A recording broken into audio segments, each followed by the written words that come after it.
Hey guys.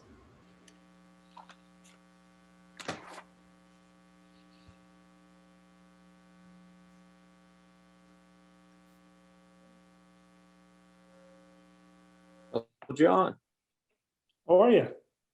I'm good.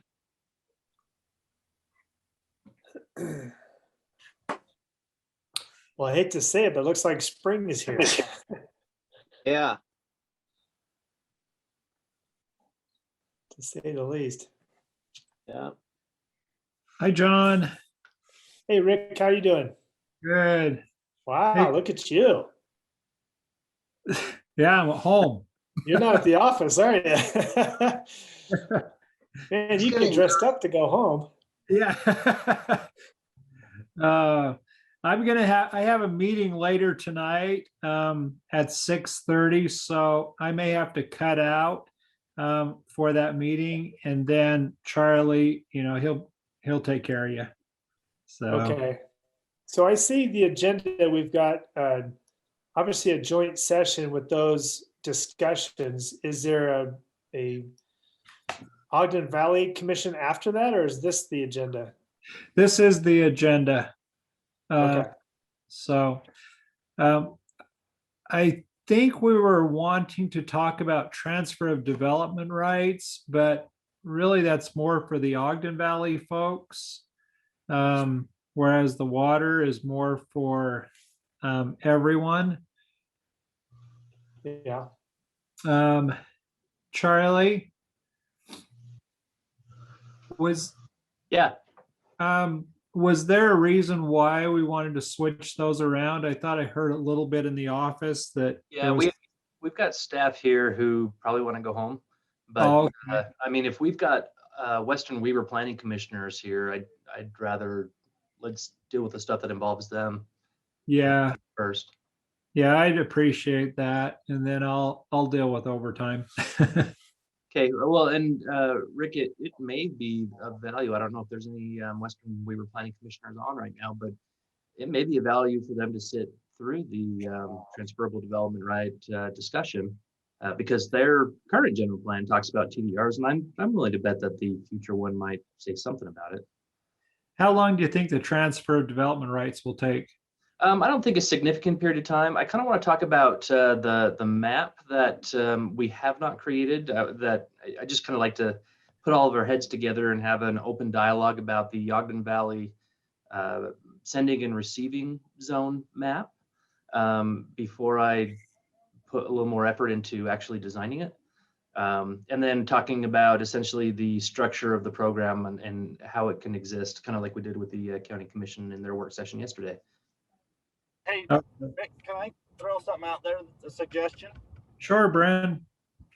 I invited Ryan Rogers from Taylor West Weaver Water and Randy Giordano from Warren West Warren Water. So if you guys wouldn't mind if we did the water discussion first, just because they're on here with us, to maybe give us some insight on what we go through, and then I'd love to be a part of the transfer development right conversation. Okay, let's do that, and then we'll go from there. Okay.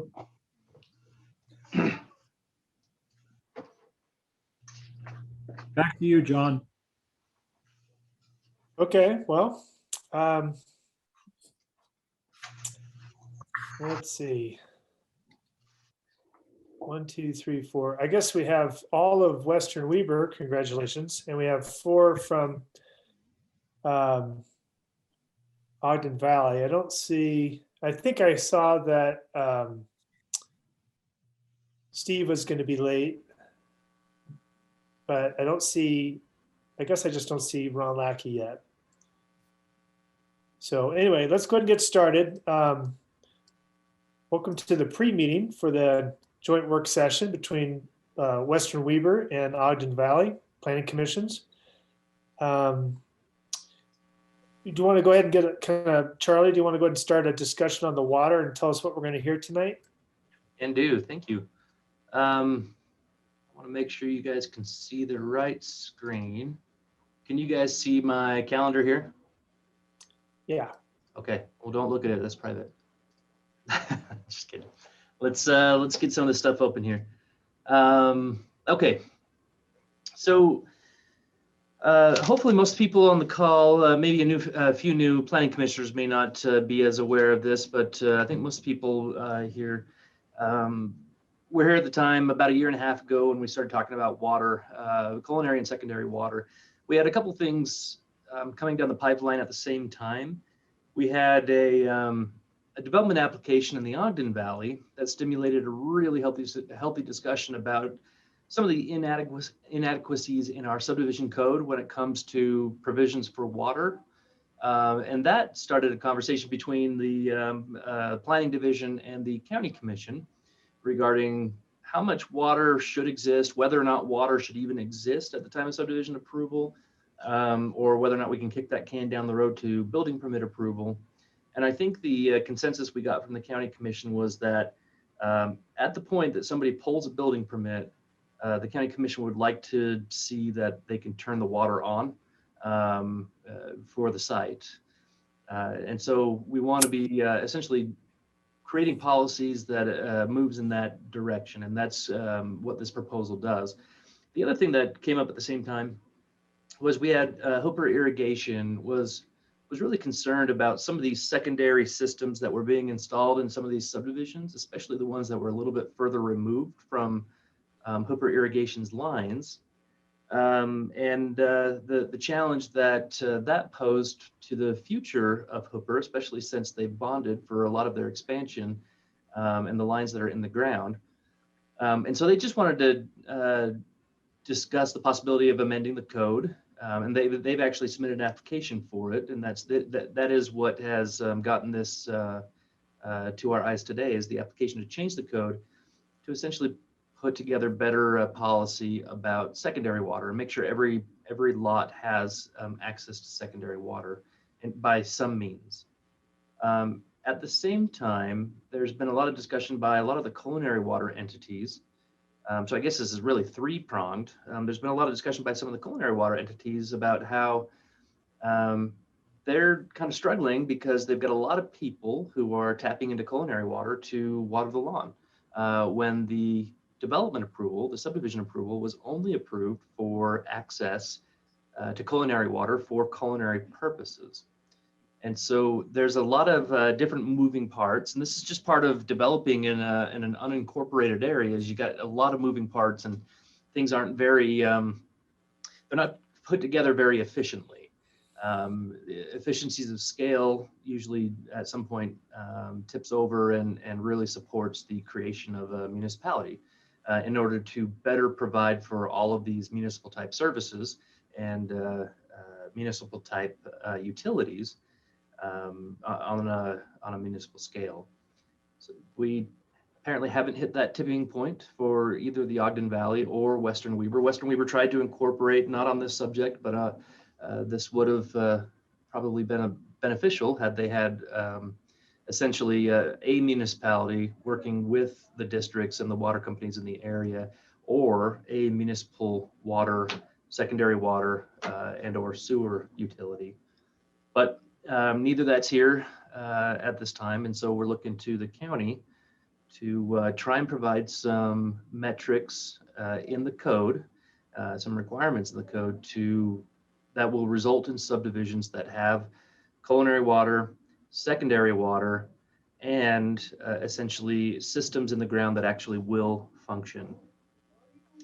A lot of question and answer has gone back and forth about whether or not the county is a utility entity, whether or not the county should be in the middle when it comes to a culinary water entity's essentially their covenant with a lot owner for water. Should the county be in the middle in making sure that the culinary entity's conditions for access to their water are met? And that's still up for debate.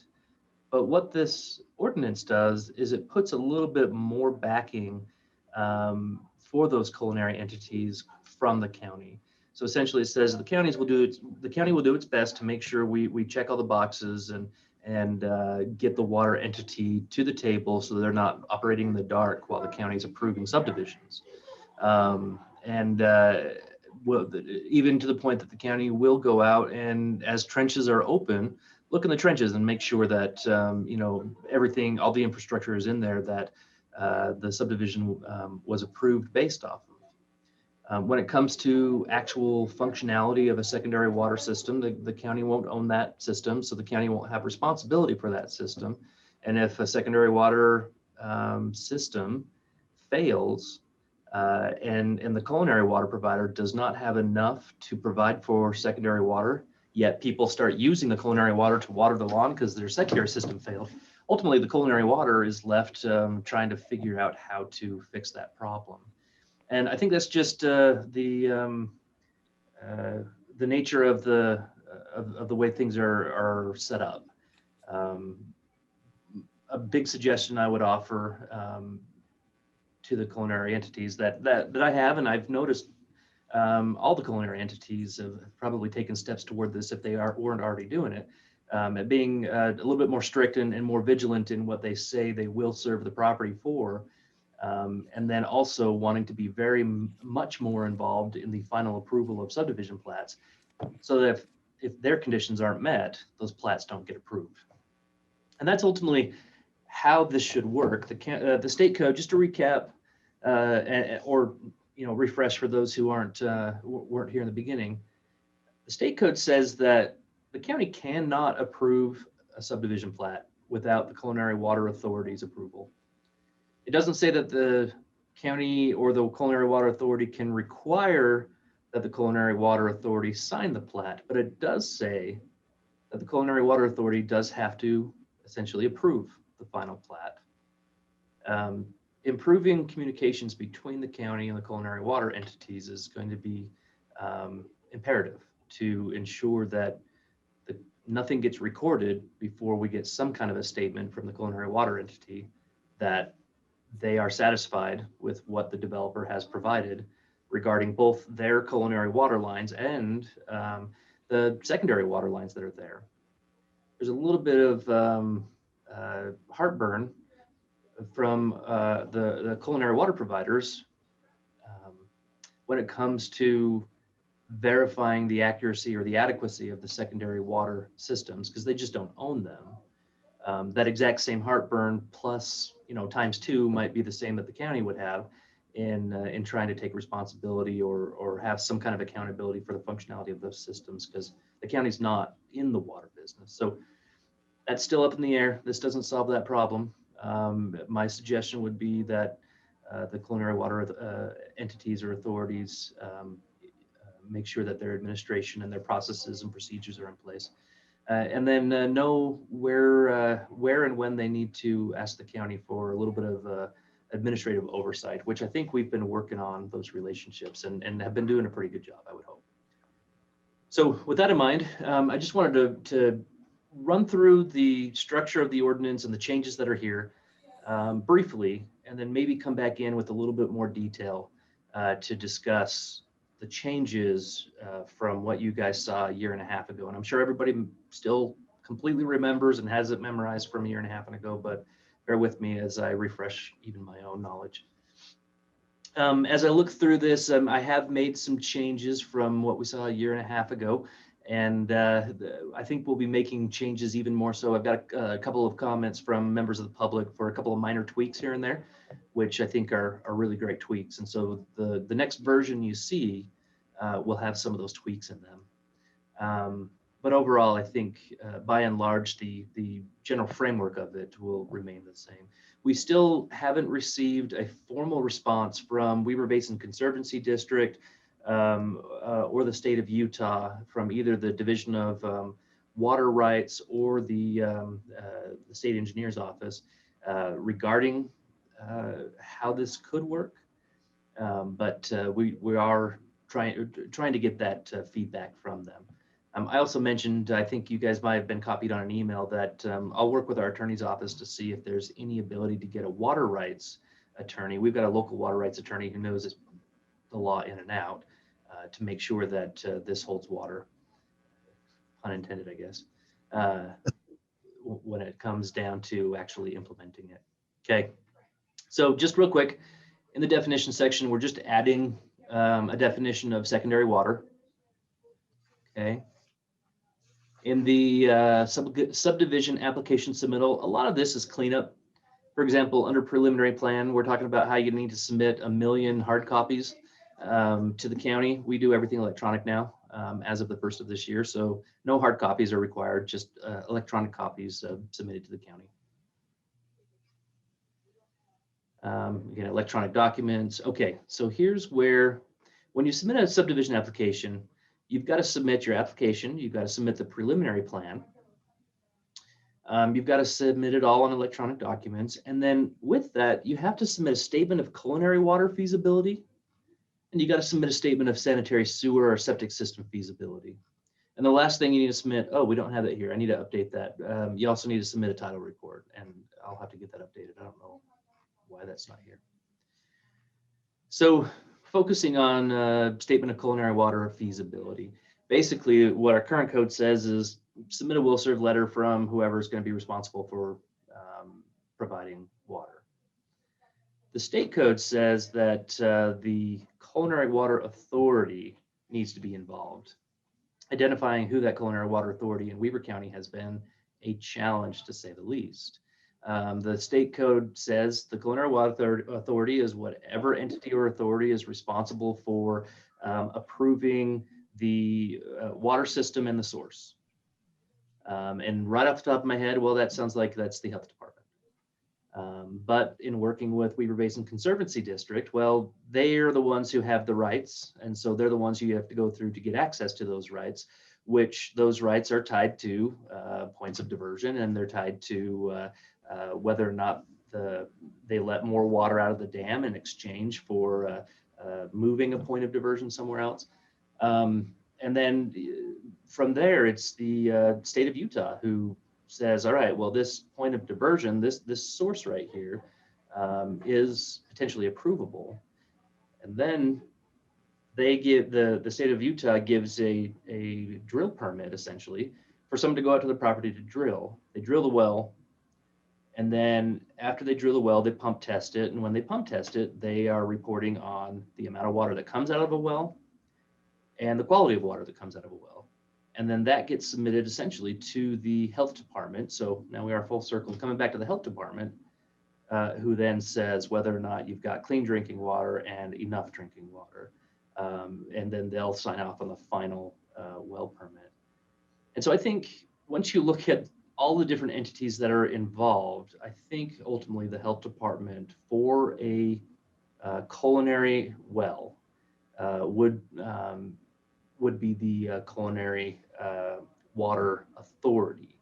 I actually worked with the state ombudsman's office about a year and a half ago on this, and they said they haven't heard anyone ever challenge the idea that the local health department is the culinary water authority when it comes to private wells, nor have they heard of any entity ever arguing that they are not the culinary water authority. So we're just going to stick with that here, but acknowledging that there are a lot of different entities that are involved in making sure that private wells work.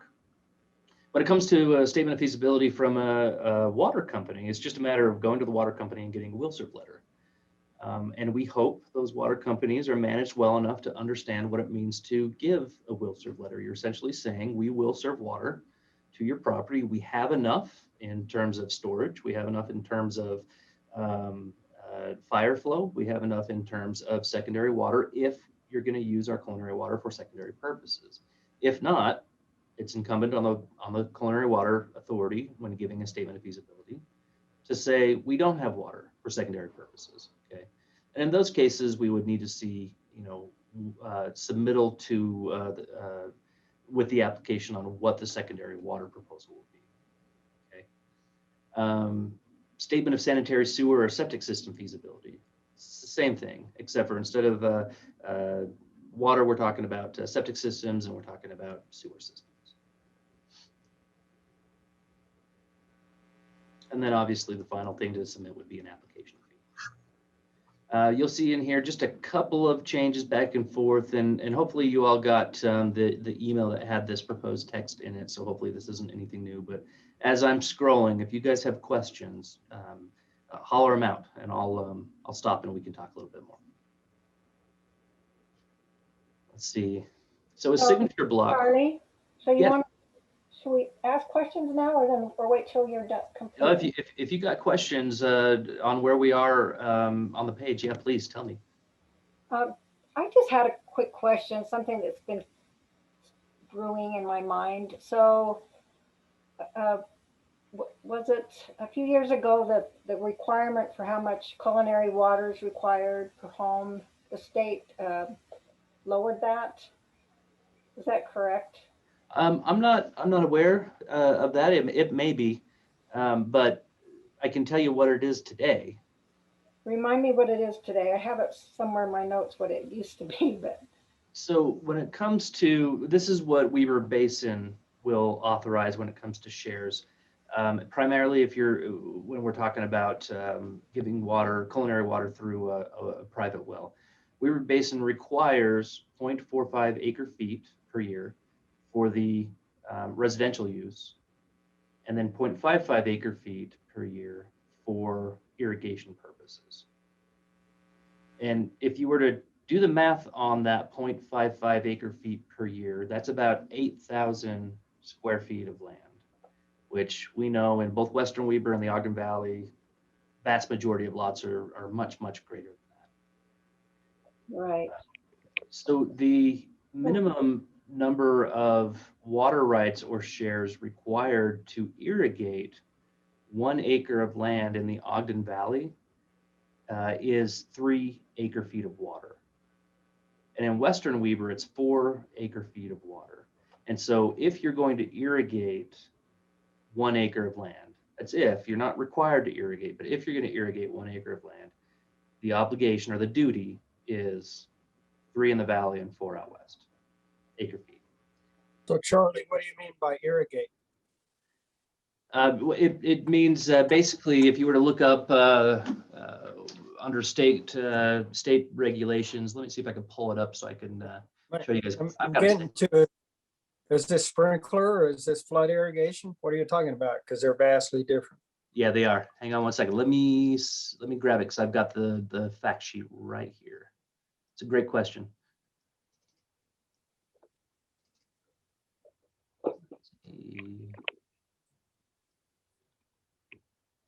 Duty explanation. All right, Weaver, yada, yada, let me just search this really quickly.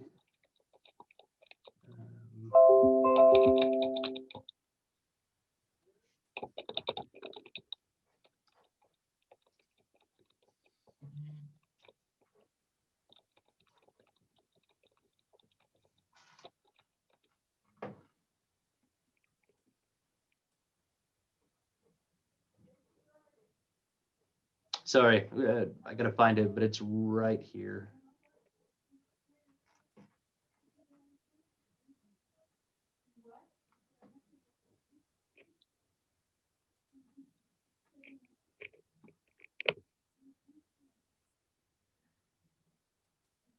Let me come back to that question if you're okay with that. I'll get a little bit more information on the back end, but I'll give you my the overall arching answer is essentially when it comes to irrigation, it's the state looks at it as in like crop production. However, it's the same calculation for grass. It's living plant material. But their basis for doing the calculation was essentially farming or crop production. I have to find that paragraph. It's in one of these educational pamphlets that I have here. But you could see on the map here the different duty values that exist. So here in the Ogden Valley, we got 3, and out west there are 4.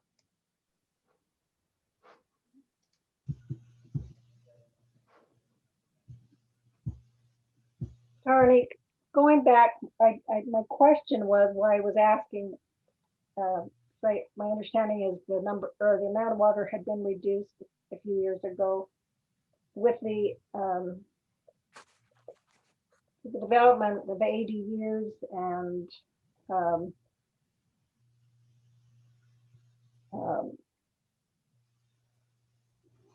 recreate or gosh, what's the term? It's falling out of my head. Short-term rentals? Rentals, thank Yeah, you. understood. Just wondering, now the county, can they be more, require more than what the state requires if there's areas that are using or are allowed to have ADUs or short-term rentals? Yeah, but we wouldn't need to, and let me tell you why. So one of the things that we want to be cautious about is because the county is not in the public utility business, I guess, is putting the county in a position where we're trying to manage something where we don't actually have a system to provide that service or that delivery. And so we could say you have to have more water rights for this use or that use. But at the end of the day, if the local entity cannot provide those water rights, then, I mean, we may just be telling people they can't build. Instead of doing that, I think it'd be more appropriate for us to allow the local entities, the water companies, whether it be secondary or culinary, to self-govern and decide for themselves what they can handle and what they cannot handle. And let me give you an example. When you put an ADU in your backyard, our code requires that you get a sign off essentially from the water authority and the sewer authority in the area. And so what they're going to need to do is they're going to need to go to the health department if it's the health department who gives them, if they have a well.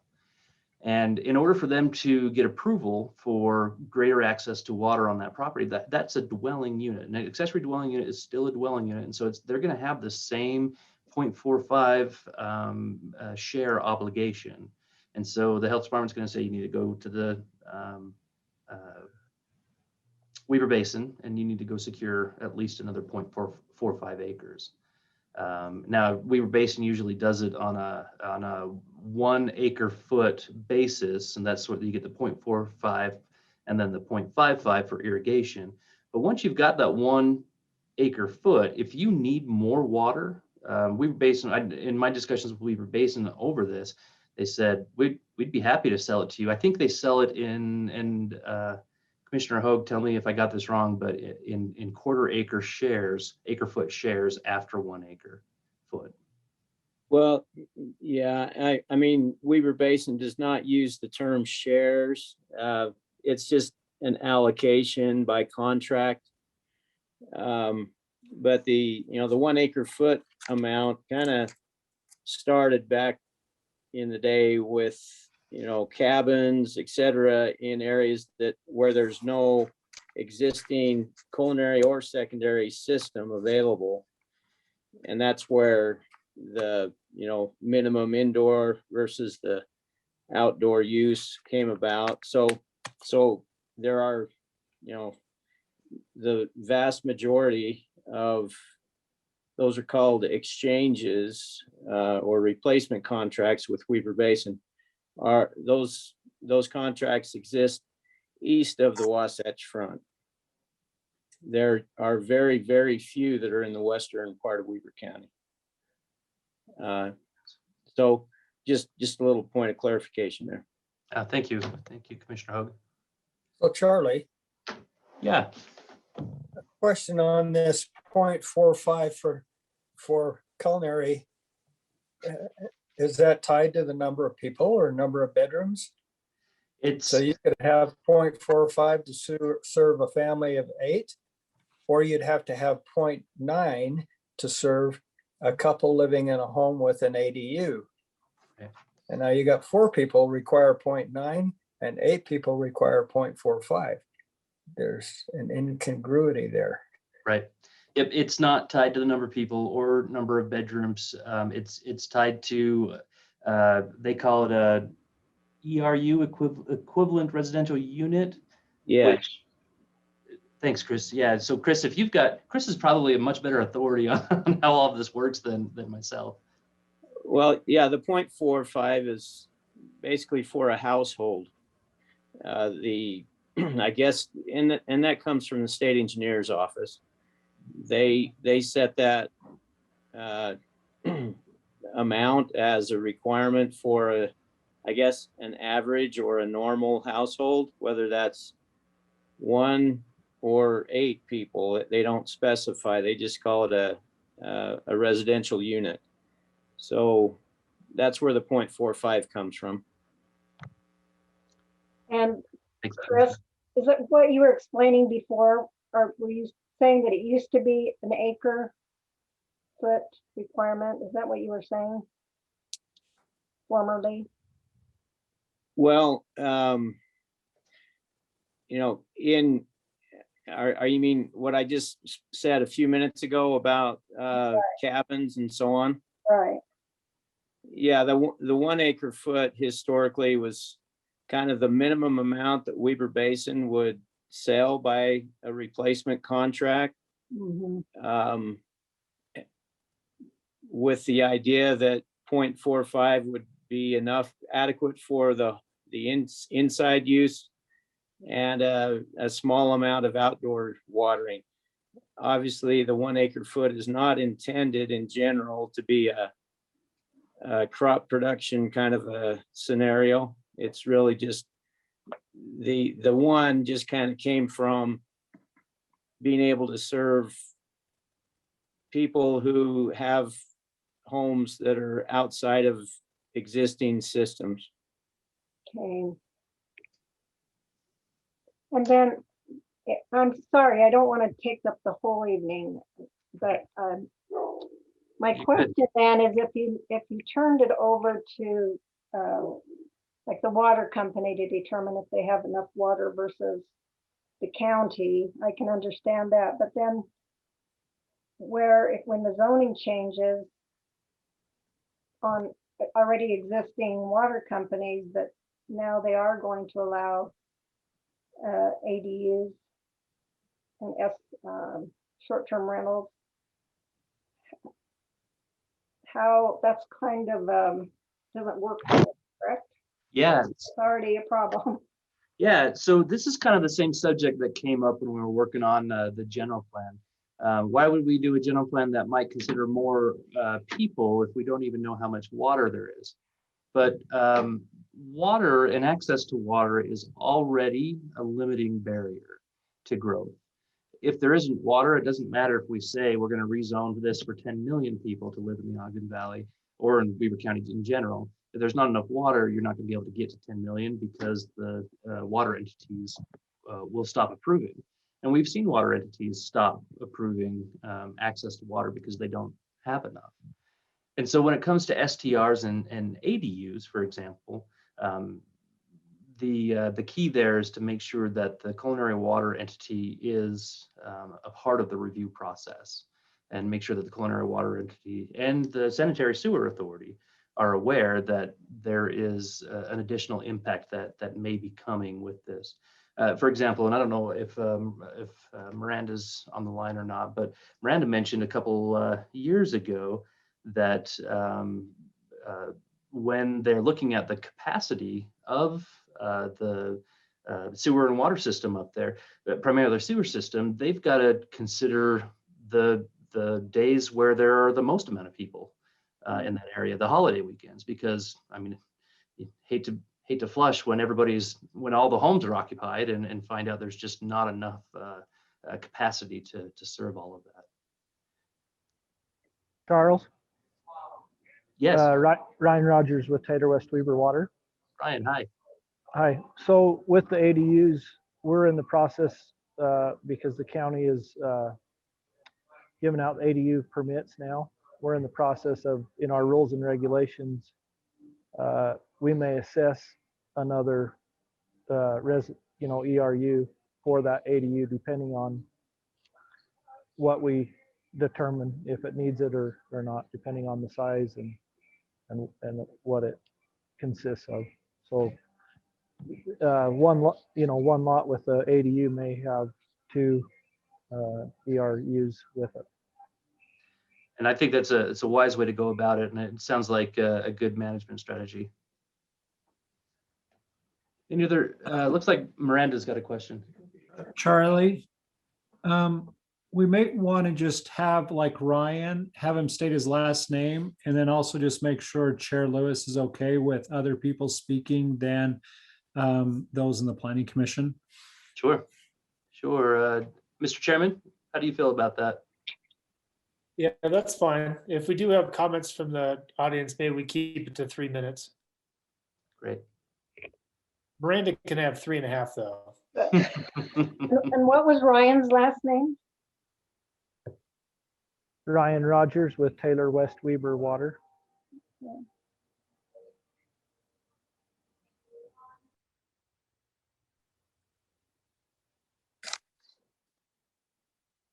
Mr. Okay. Chairman, was that turning the comment time over to Miranda?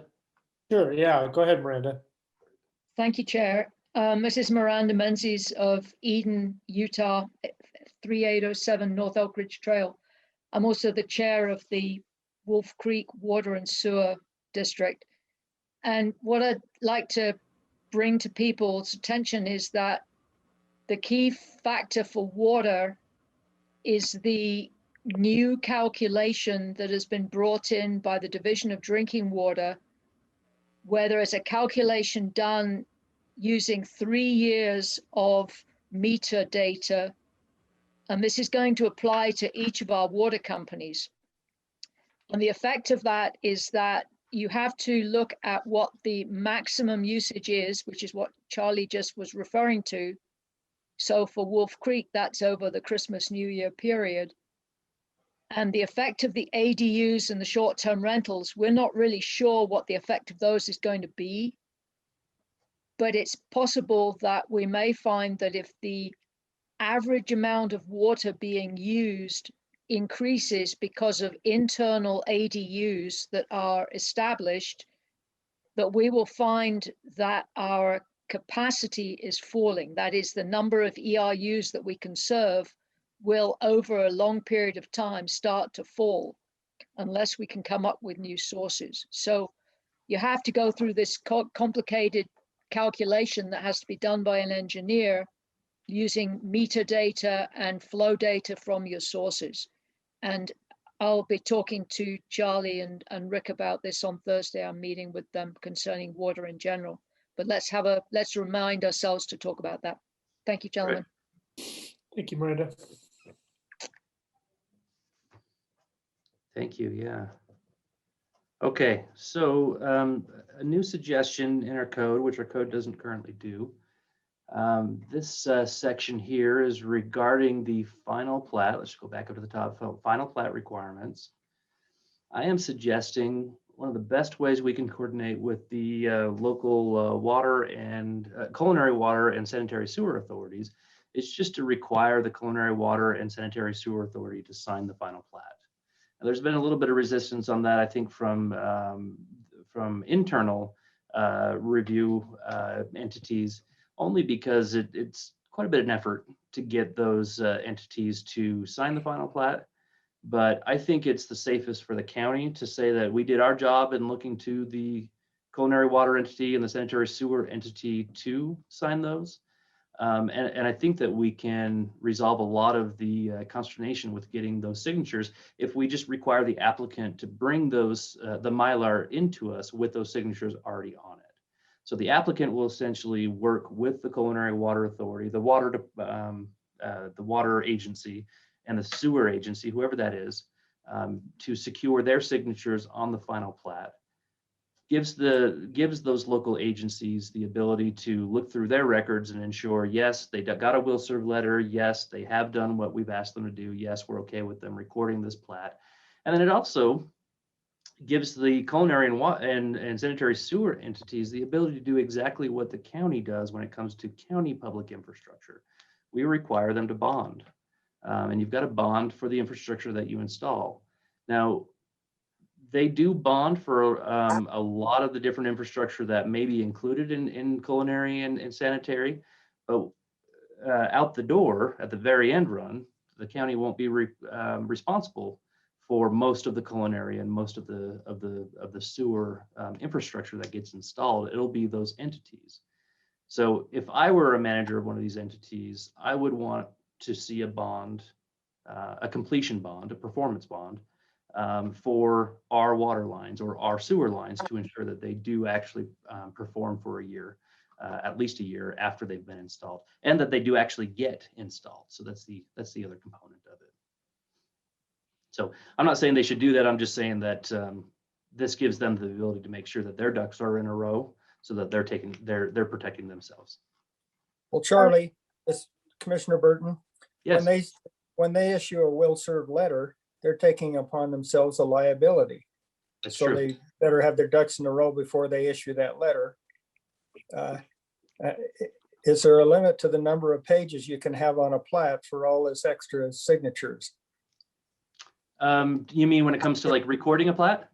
Well, in other words, they've already taken upon themselves the responsibility, the liability when they issue the will serve letter. That's right. So how is signing a plat? It's just another step, but how does that increase anything other than the use of paper and ink? That's a great question. So when you sign a will serve letter, you're essentially saying we've got the capacity. It is feasible for us to serve your development. But what you don't see is you don't see any of the construction drawings. You don't see the water lines. You don't see how the water lines or the sewer lines are being built, what the size are, where their location is, et cetera. And you need to, if I was a culinary water provider or any of these utility entities, I would want to know exactly how those are being built before I sign anything. And so essentially on the front end, we're saying, you're good to go. We could probably make this work. On the back end, if it's not designed to be constructed the right way, I wouldn't sign the final plat. So who ultimately owns those water lines? The water company does. The sewer lines, that's a little complicated. Out west, the county has a lot of responsibility over a number of those lines. I think the main trunk line out there is the sewer district. If you're in the Uinta Highlands area, all of those sewer lines and water lines is the Uinta Highlands Water Improvement District. So whoever's going to end those, as in issuing a will serve letter, those folks know they're going to own those lines and be responsible for them, they better not issue that letter until they've seen some designs or something, right? Somebody's got to be looking at that stuff. And just because they sign the plat doesn't make them more responsible. Oh, I agree. I agree. So no one's going to see the construction drawings on at the point that you're at will serve.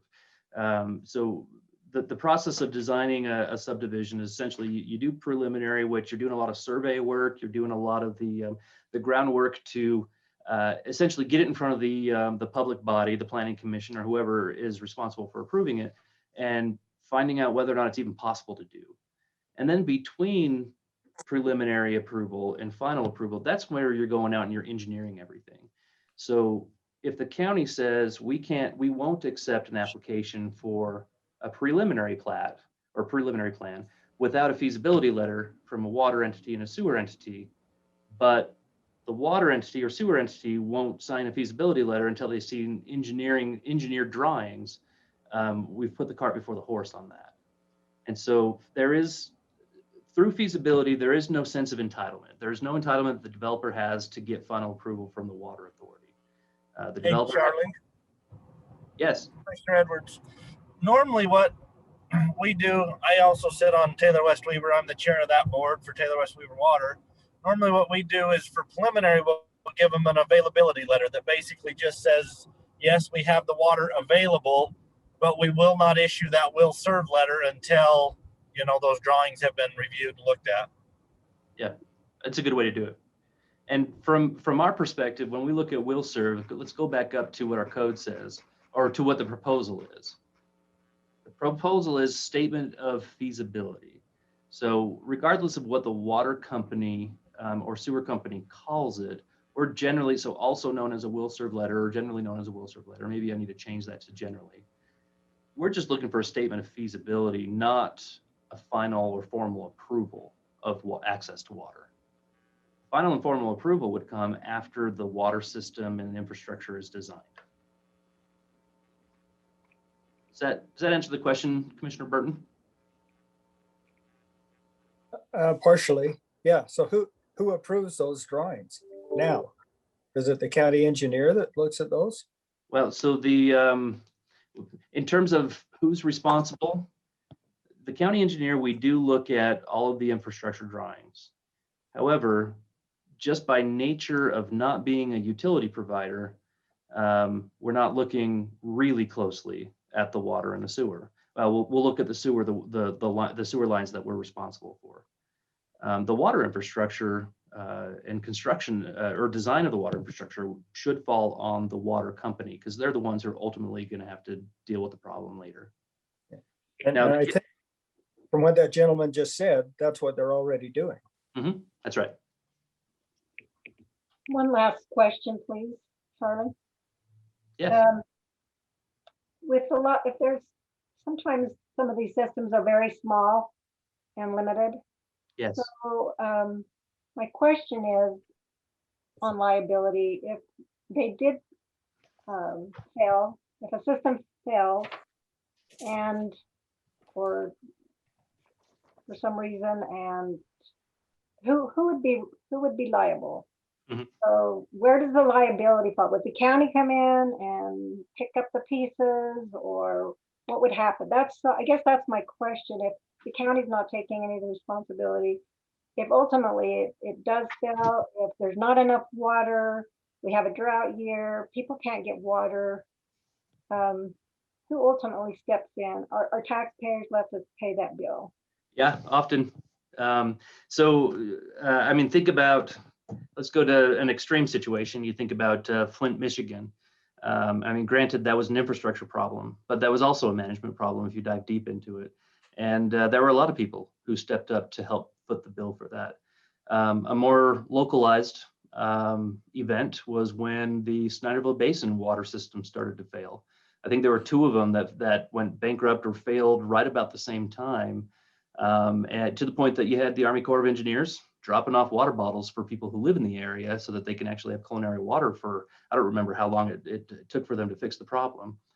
And I know I've told you guys this before, but I think it's important to conceptualize when we're dealing with all these different private water entities and public water entities that aren't a function of the county government, one of the externalities that inevitably happens is they start overlapping. And you can have the same line, you can have the two lines to two different water entities in the same trench. And that's what was happening in some cases up in the Snyderville Basin, to the point that through Weber Basin and through Summit County, they essentially took over all of those water systems and created, I believe they created a district up there. Don't quote me on that, but they did create something where there was a larger government that came in, a larger taxing entity who came in, who was able to raise revenue, bond, and fix the problem. So who's liable for the problem? Well, it's a public issue at that point, right? Now, a smaller water entity, if it's a smaller water entity that serves 20 homes, is that something that the taxpayers of all of Weber County should pitch in for? Well, I'm sure we're going to help pitch in for remediation, because it's just, you can't leave people without water. So yeah, there's liability on part of the public. Is it the county's responsibility to provide long-term solutions for the private water system? Maybe not.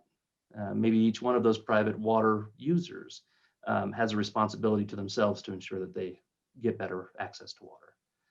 Those are emergencies that are hopefully something we can help avoid by just providing a little better management and better coordination between the different entities.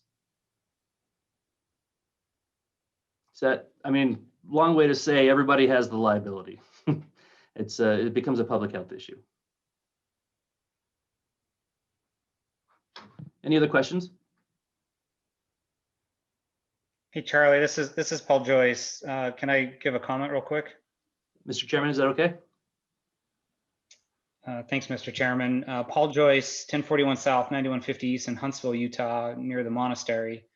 I think one of the conditions we continually overlook that this code should very squarely address is in the case when there is no culinary provider. You obtain a use contract from Weber Basin, and you take that use contract to the Utah Division of Water Rights to get an exchange application, and you get, earlier in this conversation, your equivalent domestic unit, which is 0.45 of that water carved off and of that initial 1 acre-foot buy, and then the rest is converted to irrigation. But a lot of the language in the current code very specifically addresses conditions in which there is a culinary provider and or a secondary provider, in which the culinary providers can require secondary conditions and secondary systems and can sign off on those. In a lot of cases, especially in this corner of the valley, there is no culinary provider. And in some cases, there's even no secondary provider. There's no ditch system with shares or otherwise, and it's only the well. And so I think just as an additional consideration and condition for everybody to consume while we're thinking about this, is that condition in where Weber Basin wouldn't ever identify themselves as a culinary provider. So we need to make sure that the workflow of all of this language in this revised code solves that condition as well. Thanks. Good words right there. And Paul and I have been working back and forth on enhancing each other's, I think, understanding and knowledge on this subject, because between myself, him, Miranda, a few others in the Valley, including Bill White, we've all tried to compare notes. And then you get kind of different stories when you call the folks over at Weber Basin, and then you get different stories when you call the folks at Division of Water Quality, and then you get different stories with, the Division of Drinking Water, and then you get different stories with Division of Water Rights. And the fact is that you've got so many cooks in the kitchen that it's kind of hard to know what everyone else is doing. One example, and something I thought I found the ace in the hole on how to solve the problem that Paul was mentioning, and that we just use meter information, meter data. However, so the state of Utah has required all of these private wells to be metered, all the newer ones. But the obligation to report meter data rests squarely on the well owner, and they are obliged to report their well data accurately to the Division of Drinking Water. So if somebody got 1 acre-foot, they've got 3 acres of land, they got 1 acre-foot when they originally filed their exchange application, went through the process. If they started irrigating their full acre, they should have essentially 3.45 acre feet for a full acre of land. And most people don't report that increased use to the state. So there's a challenge right there. Trying to figure out how to fix that is going to be even more challenging, but we do have something in here to help us move in the right direction. This probably isn't going to be the silver bullet, but it'll move us towards some kind of silver bullet.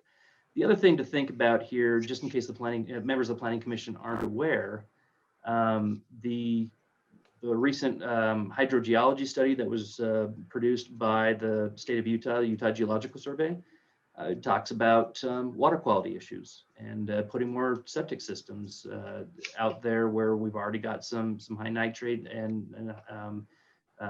or high nitrates in the area, as well as other source contaminants. Put that together with some of these additional challenges of access to water and management of water rights or shares or exchanges. And it's just a big, it's a big mess that could potentially turn into a much, much bigger mess like Snyderville Basin without careful watch. So the county is studying this. We've got study going on for the potential for countywide or Ogden Valley-wide sewer and the potential for Ogden Valley-wide water. Weaver Basin Conservancy District has put, I think they said something to the tune of $1 million into a study for the entire Ogden watershed area in the Ogden Valley to determine what the best course of action is in the future for some kind of a system for the community. Okay, so all these things are kind of leading out to their own outcomes, which hopefully will lead us towards something better, if not a singular water utility that can provide a little bit more of a unified approach to how this is managed. Okay, jumping down to the ordinance, water supplies. So this is where the nuts and bolts are. This is what Mr. Joyce just mentioned needs to work in the favor of the resulting landowners, essentially.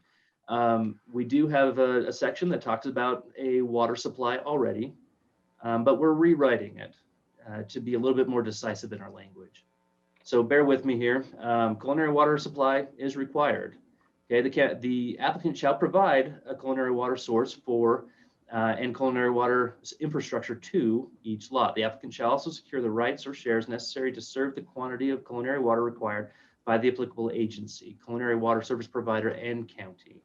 A culinary water infrastructure connection shall be provided to or on each lot. The infrastructure connection shall be by stubbing into the lot from an existing culinary water service provider system, stubbing into the lot from a newly created culinary water service provider system, or by connecting to a private well on the lot in compliance with the following.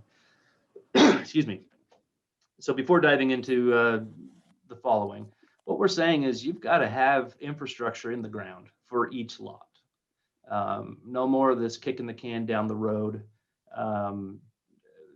kicking a dry subdivision lot down the road in hopes that the resulting home buyer or potential home buyer can actually hit water when they go to drill. So there are three types of water entities or resources that a developer can tap into. You can either tap into an existing culinary water provider, so existing public culinary water provider, or create a new one. And we see large subdivisions coming in that creates their own water system in general. At least I've seen, I don't know if we've seen that in Weaver County recently, but I mean, Wolf Creek Sewer and Water District was originally essentially something that resulted from a development of a large nature. You look over in the Morgan County area, you've got the Highlands Water District, and you've got Cottonwoods Water District, both of them in Mountain Green, both of them the result of a fairly large subdivision that came into the area at some point in the past.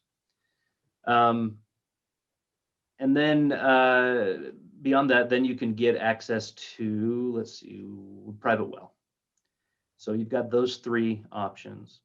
Under private well, I just wanted to start down here just so you could see the flow of the review on how access to water should work or can work with this ordinance. Unless required otherwise by Part 2 above, which is essentially access to an existing or a new culinary water system, the culinary water may be provided by a private well. So if you get access to a culinary water system, whether you create a new one or you tap into an existing one, then you can't drill a well, okay? So let's go back up to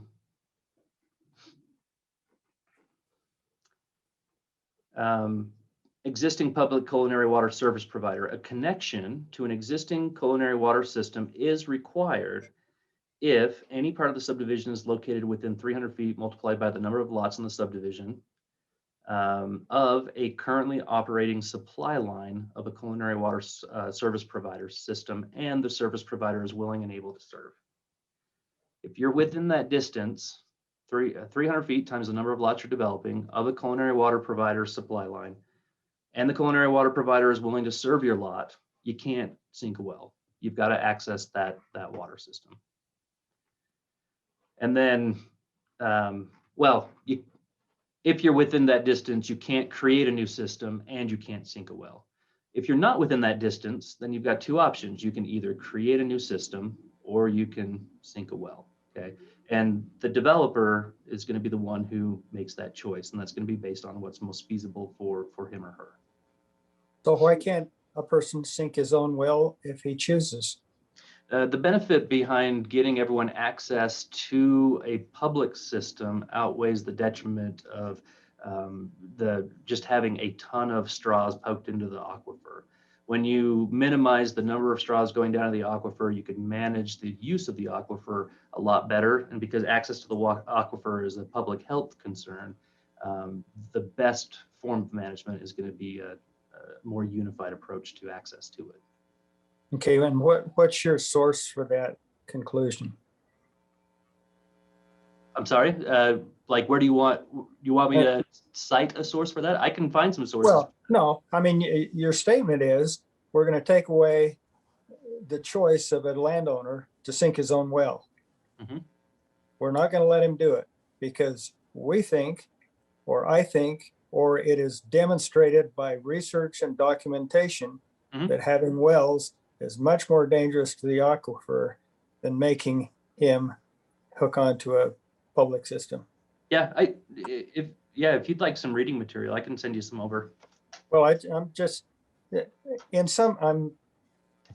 I think the cost of sinking a well may be far less to a landowner than hooking onto a system that's 300 feet times the number of lots away. So why not give them that choice? Unless there's some public health prohibition against him having his own private well, why make him go to twice the cost as opposed to giving him the freedom to choose what he wants? That's my concern. Yeah, no, it's a great concern. Let me get you some research on that so we can compare apples to apples on it. Okay.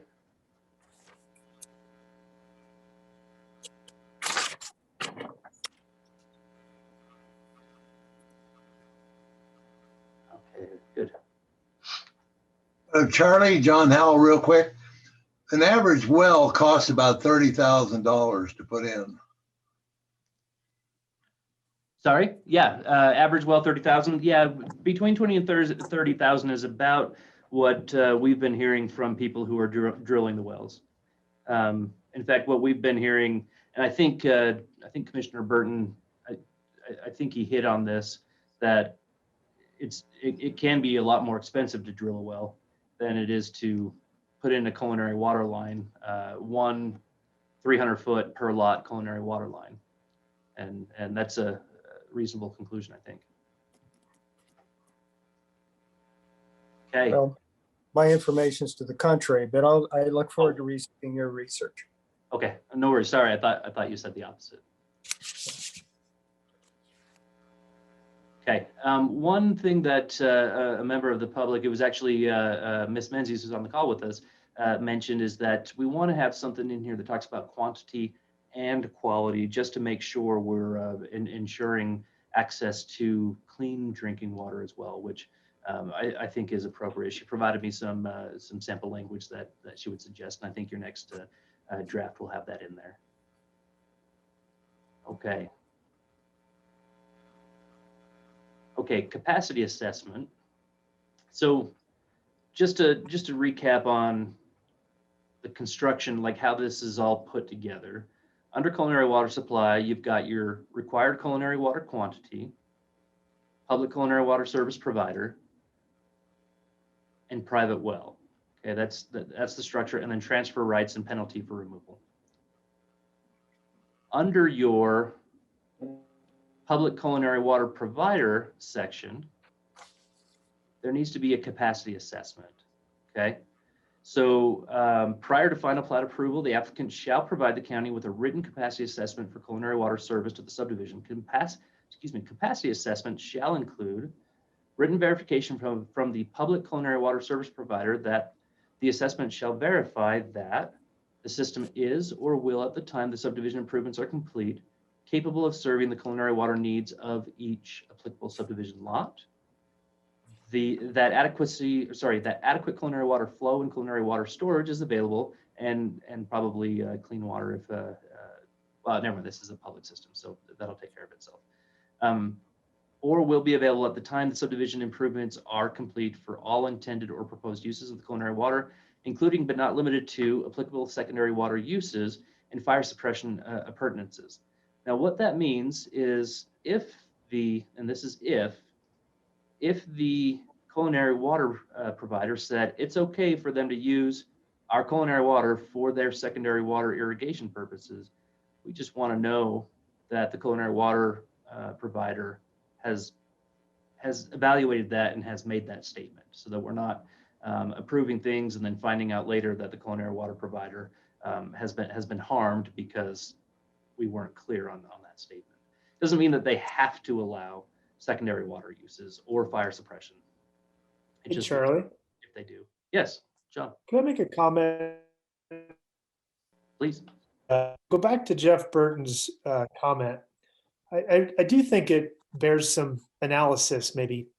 I realize it's definitely better for everyone to hook up to some system, but when you get to the practicality of it, just to give an example, if I do a subdivision in the valley that's 100 units, say a condo project or something, realistically, I want to connect to a water system. You don't want to drill a big giant well, but just as a, if it's 100 things and you're 300 feet per thing, so if I'm within 5 miles of a water system, I have to hook up to it. So let's say I'm exactly 5 miles away. So now I have to hook, if I'm next door, I get it. If I'm 5 miles away, which is half the valley, so you really, if you do 100, no matter where you are in the valley, you're going to have to hook up to somebody. So if I go 5 miles, then it's $50 line and everything else. That's $1.5 million. Yeah. And typically connections are about 20 grand now. So there's another 2.5 or 2 million. So now I'm at $3.5 million that I'm forced to do. And boy, I could sure put in a nice well for $3.5 million. Yeah. So, I wonder if 300 is the number. Maybe it's 50. It certainly, it could be. In fact, in looking at the, when we get down to the secondary water provisions, we had the same kind of concern. I think we did actually reduce that number. I don't recall the conversation about culinary water discussing a reduction, but if you want, let's talk about that number, because that number is, we were just following the sewer system requirements under state law for that 300. Let's reduce it if it makes more sense to reduce it. Well, something to think about. I wonder if you plotted the water districts and, what's the maximum distance between the middle of all of those? Once you hit 30 things, you have to go connect. I wonder what that threshold is. Yeah. You mean using 30, you saying 30 lots? I don't know if the maximum distance between water, I'm sure it's not 10 miles, it's probably 5 miles between water districts at the max. So 2.5 would be the middle of it. Yeah. And that's, that's only 150 feet per thing if you're doing 100 things. So Gotcha. I don't know. Gotcha. No, I appreciate that. Let me have a look. We can probably track down most of the water supply area for these water districts, or water systems. I mean, most people aren't going to put 100 things in, but 20 or 30 things is going to be pretty normal. And at what point do you want to stop encouraging it? At 5 things, maybe not. At 50 things, try to. But But 100, maybe do your own thing. I don't know. Yeah. No, I mean, at understood. 100 things, you maybe should be your own water company, or just make it one giant company or something. I don't know. So what you'll see in our secondary water provisions, which we're almost to that anyway, I might as well just jump into the subject of it. This same discussion, I believe, came up again. We're recalling from 1.5 years ago, but according to my notes, the same discussion came up, and instead of the 300 feet distance,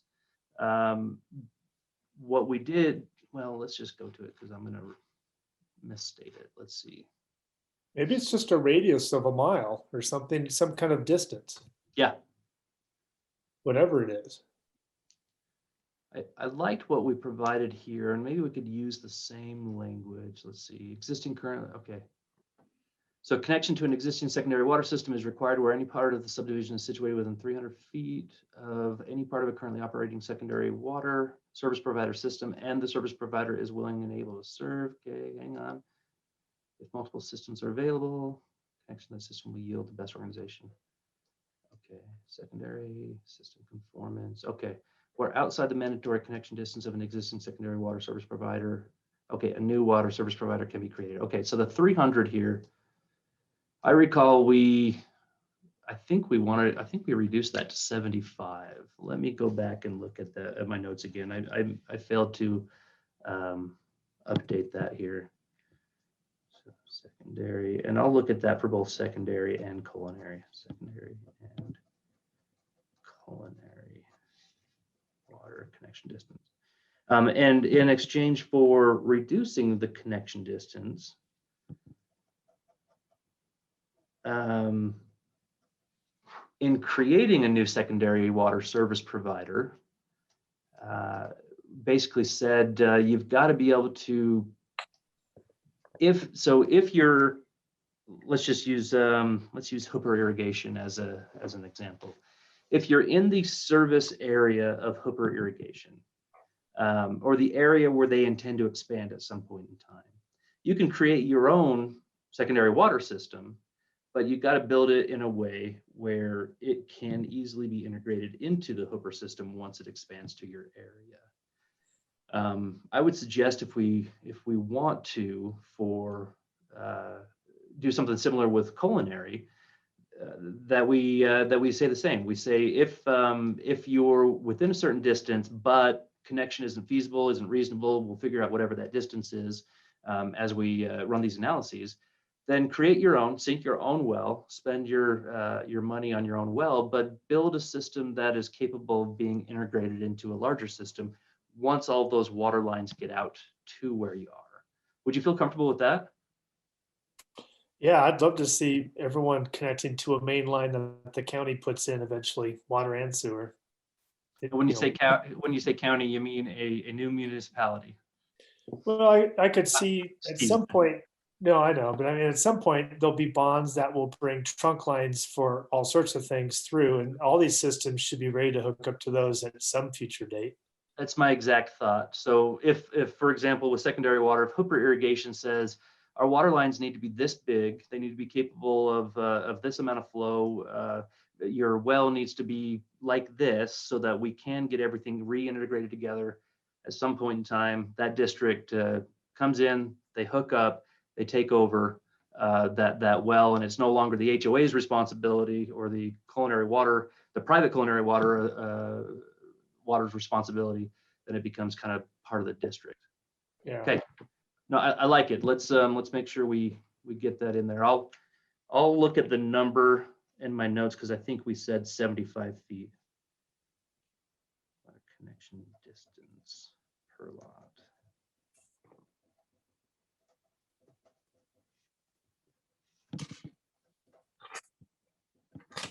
Okay. Hey, Charlie, Commissioner Yes. Burton again. Commissioner Burton. I think the intent of my comment was the value of having the market kind of drive this rather than arbitrary numbers. If you're so many feet, you have to do this. If the market drives it, then the landowner is free to choose what he thinks is the best result economically. Right. As soon as we start making him do things, we create all kinds of artificial incentives, some of which may give bad unintended consequences. Right. So my suggestion is let's let the landowner figure out what economically is best for him. Give him the freedom to choose, which is the market, and the market usually works better than the best laid plans of mice and men. Yeah. That's the purpose of my comment. Thank you. Oh, thank you. I appreciate that clarification. Okay. Was there anything else in culinary, private well? Yeah, let's go over the private well stuff.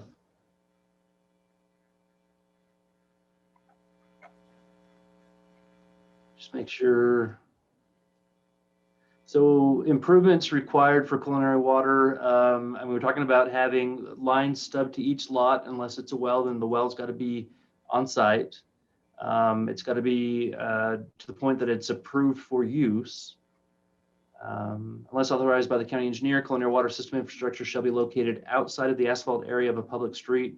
So we're talking about in the park strip area primarily, on the shoulder of some sort. Okay. Shall be designed with sufficient capacity for the system service area as determined by the service provider or as may otherwise be required by the county engineer. Water lines and fire hydrants shall be operational before building permits are issued for any structure. Okay. Acceptance of a subdivision's improvement shall not constitute an obligation to the county for the ownership or operation of the water facilities. And I think we're all on the same page for that. I don't think the water companies want the county to step on their toes.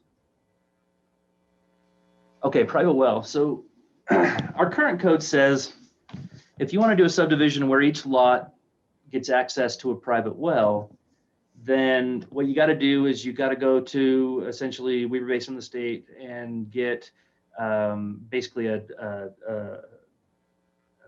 consent to drill. Doesn't mean you have to drill. Doesn't say you have to drill.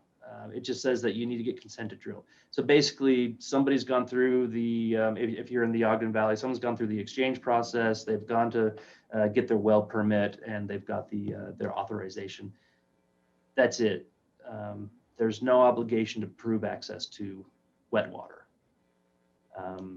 And there's some concern about that because there are a few places, at least in the Ogden Valley, where the geology just isn't conducive to getting water within the first 1,000 feet.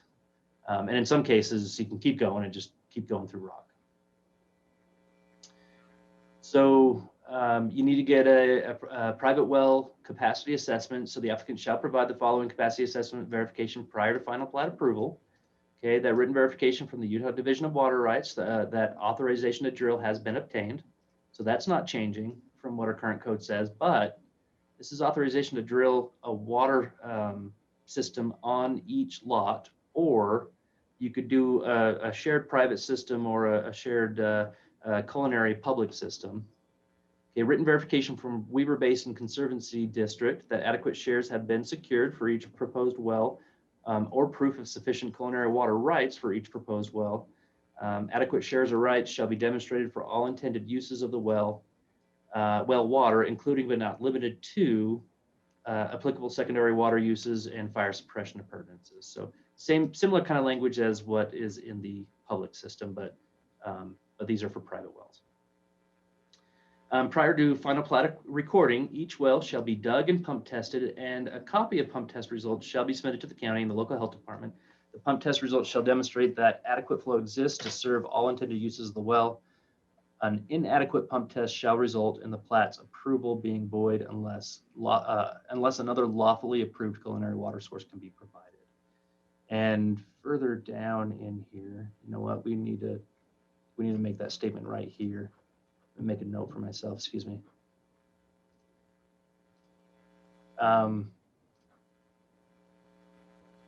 We do say on the secondary wells that it's got to be pump tested for 24 hours. We want to say the same here. Pump test for 24 hours. However, I do recall in our work session that we talked about bumping that 24 hours to 48 hours to ensure that drawdown on the local system isn't affecting other wells in the area. Does anybody have any concerns with changing 24 to 48?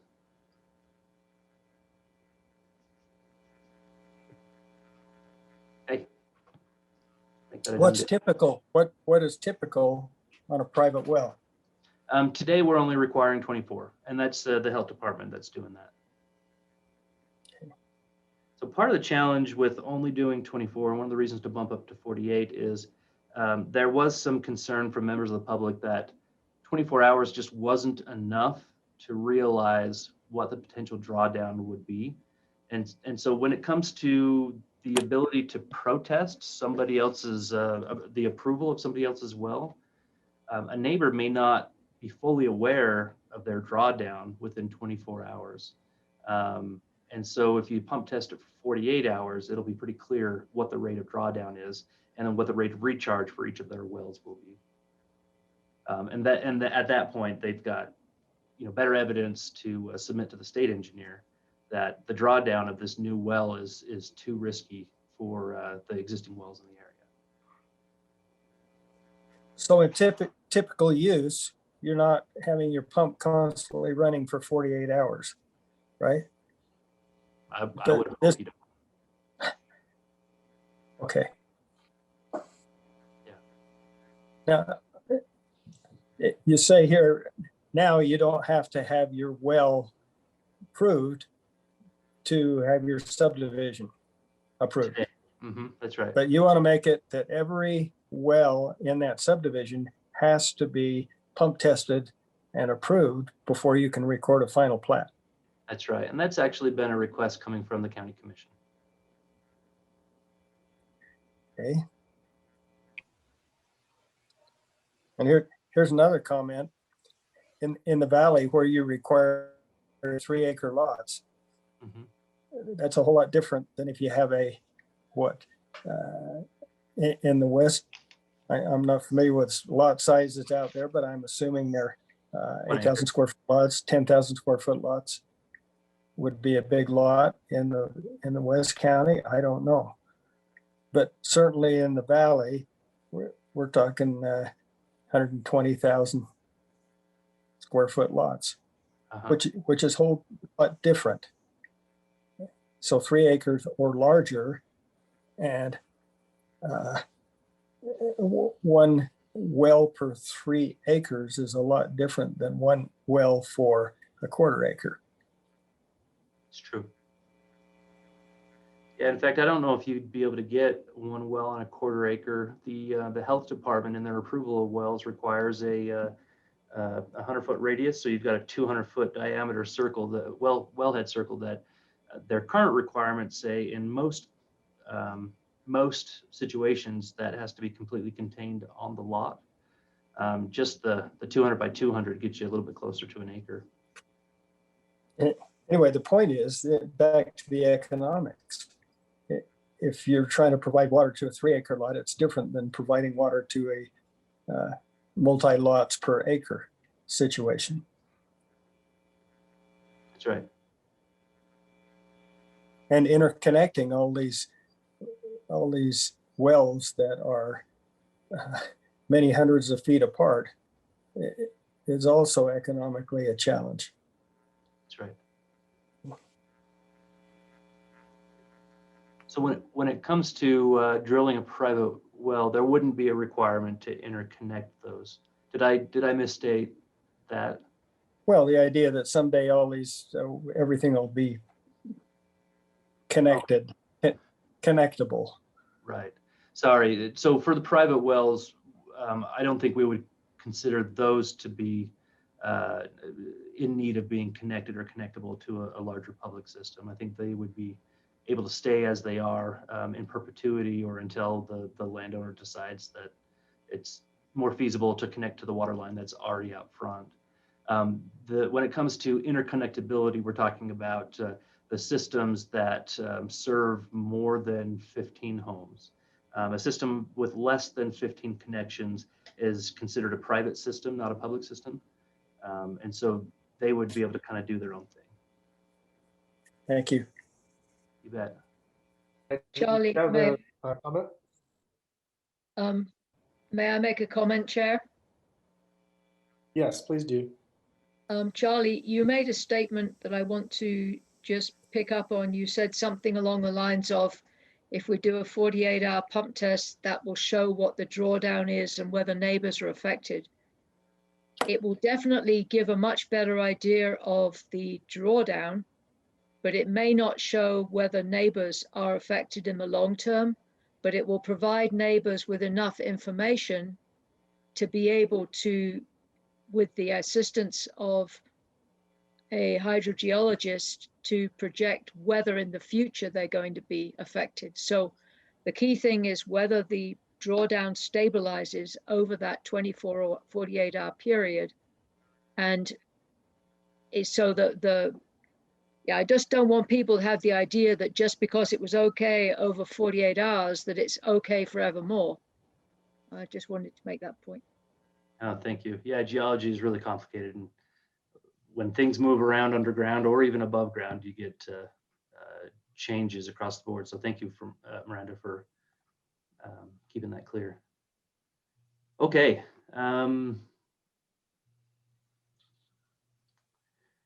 Transfer of water rights and penalty for removal. So this section, this is already in large substance in our current code.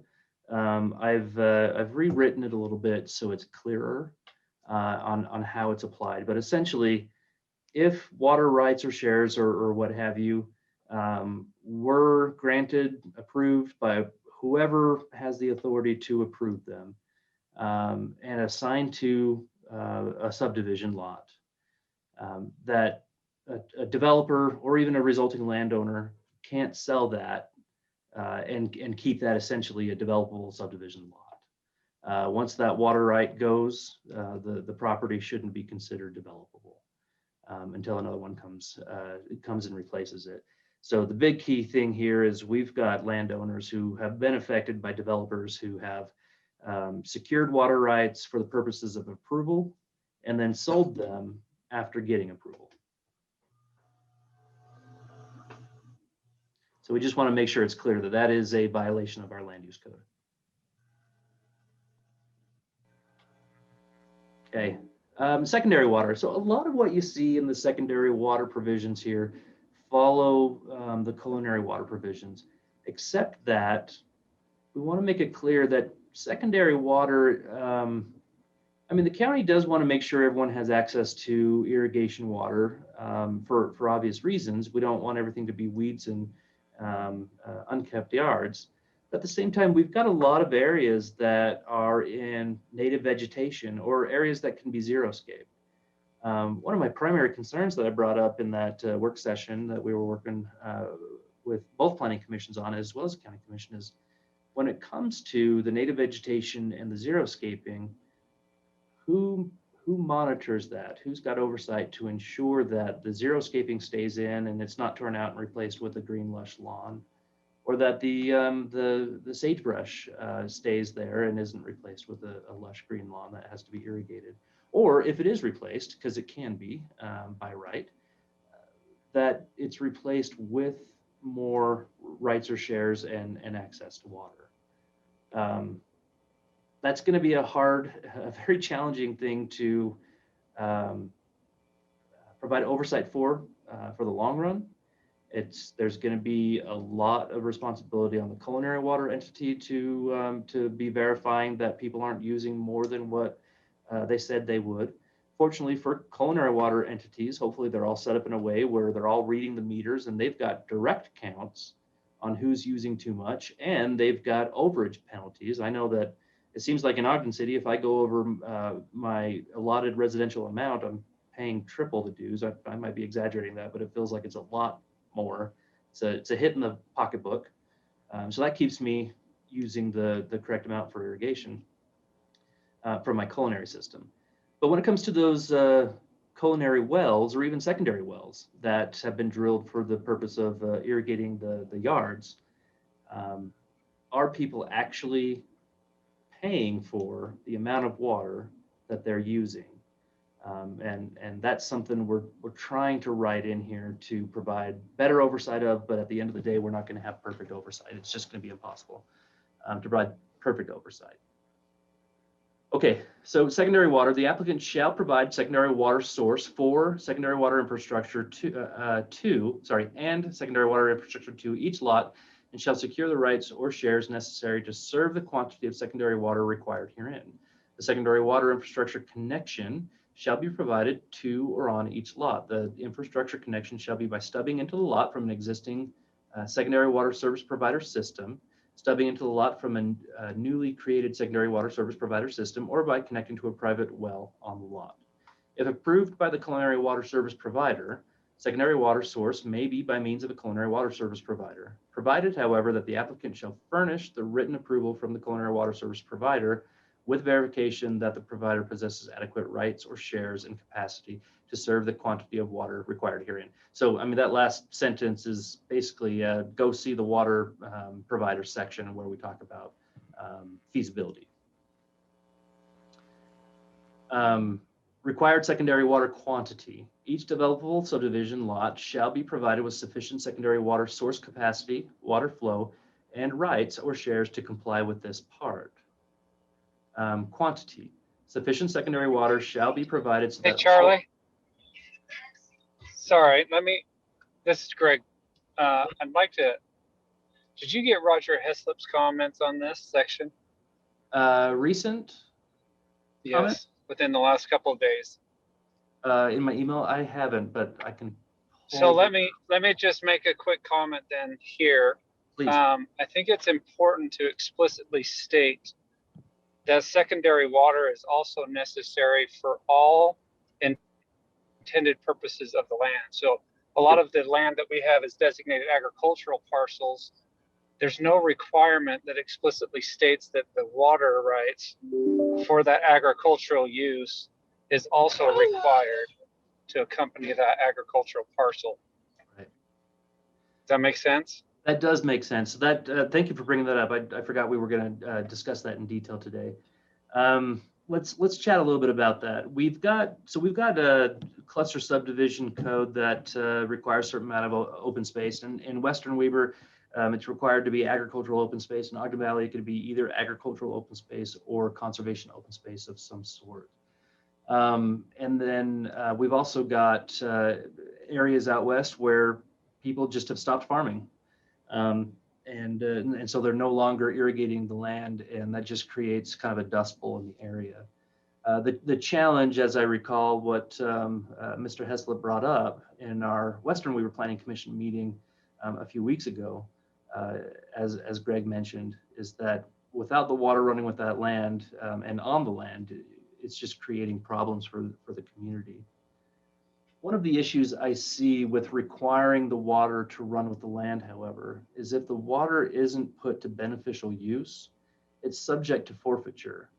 I called Weaver Basin to find out how that works with their water shares and spoke with Scott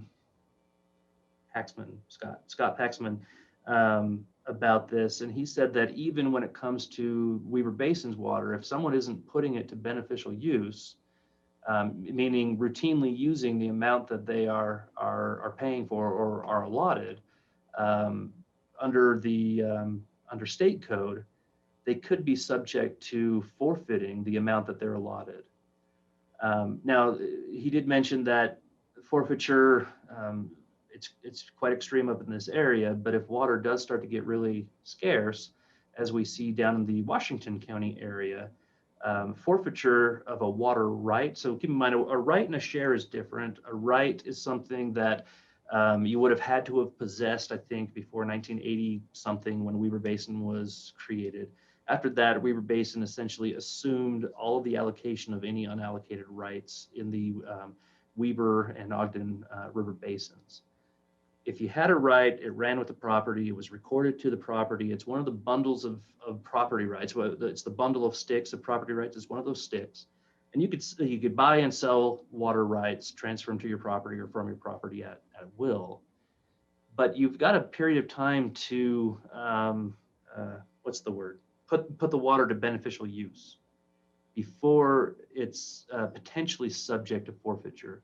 In Washington County, or in most places, if you are subject to water forfeiture, that water goes back into the system and somebody else gets the ability to, that paper water goes back into the system and somebody else gets the ability to use it or acquire it.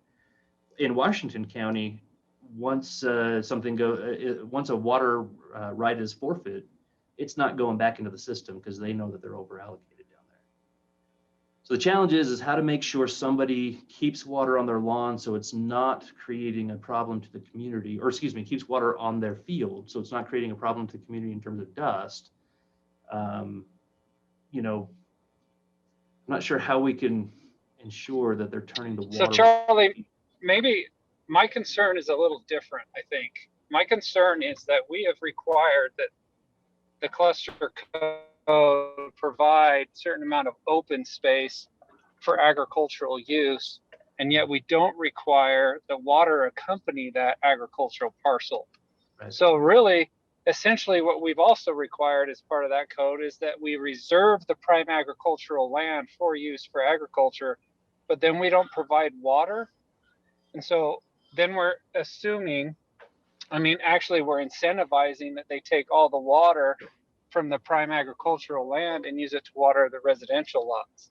Right. Do you understand what I'm saying? I do. So really we're pulling the water away from the prime agricultural areas. And then we also are trying to incentivize people to do the cluster subdivisions by maybe even transferring that land to a park, right, where the park district is going to pass a resolution saying they won't accept any land unless it also comes with water.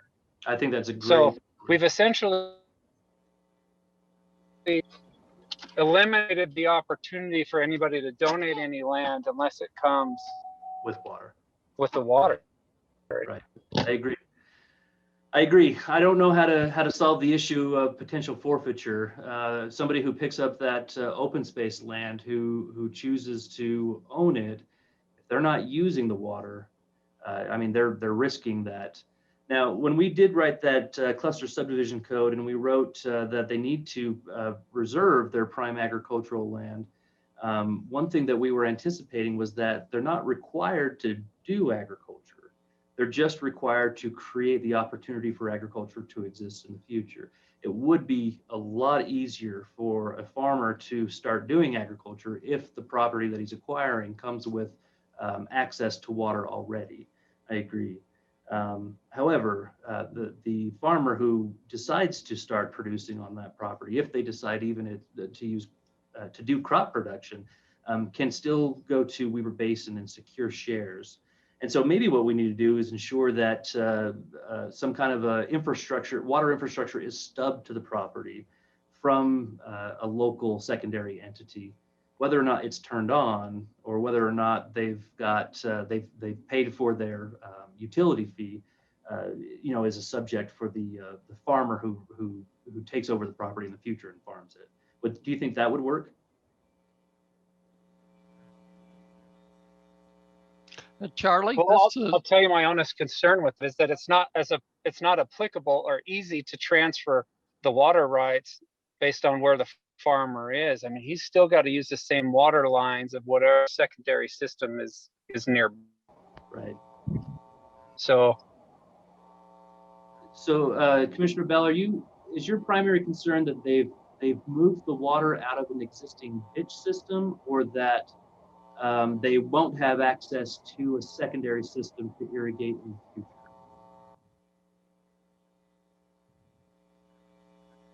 That they won't have access to a secondary system in order to use it for the intended purpose that we gave them bonus density for. Okay, perfect. I think we can write something in for that. Hey, Charlie. Commissioner Andriotti, how are you? Yes, I just got a comment on that. You know, some of this property out here never did have water on it. Right. You know, and that creates another problem. And I think before we run headlong into some of this stuff, we need to really have a debate about this idea about preserving ag land, what that really means. Because I don't see farmers lined up to work on any of these pieces that's out there. Now, I know there's a few pieces that there is some work on, but the issue is as development goes in, sometimes even if there is water, it's hard to get it on that property. And then if the farm has to do a transfer into that ditch, there may not even be space in that ditch.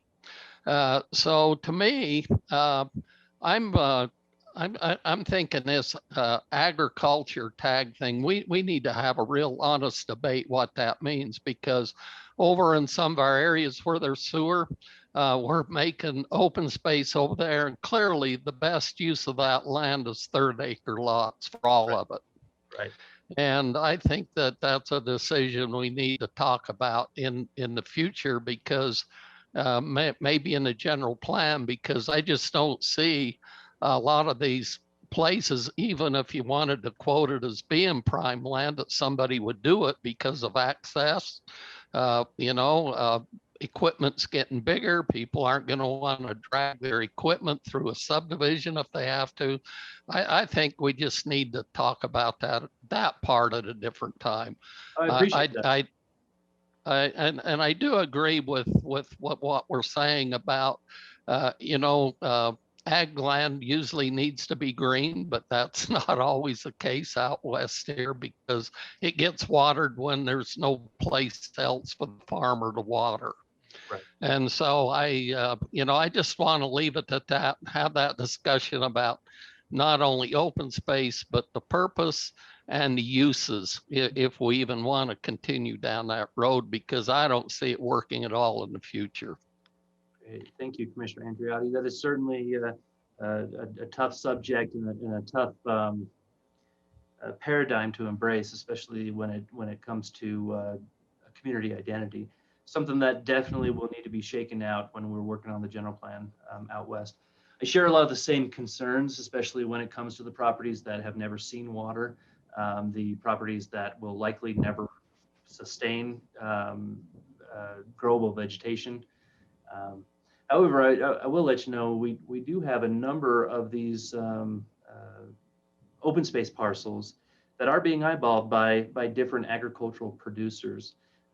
Some of them aren't producing vegetation. Some of them are producing animals.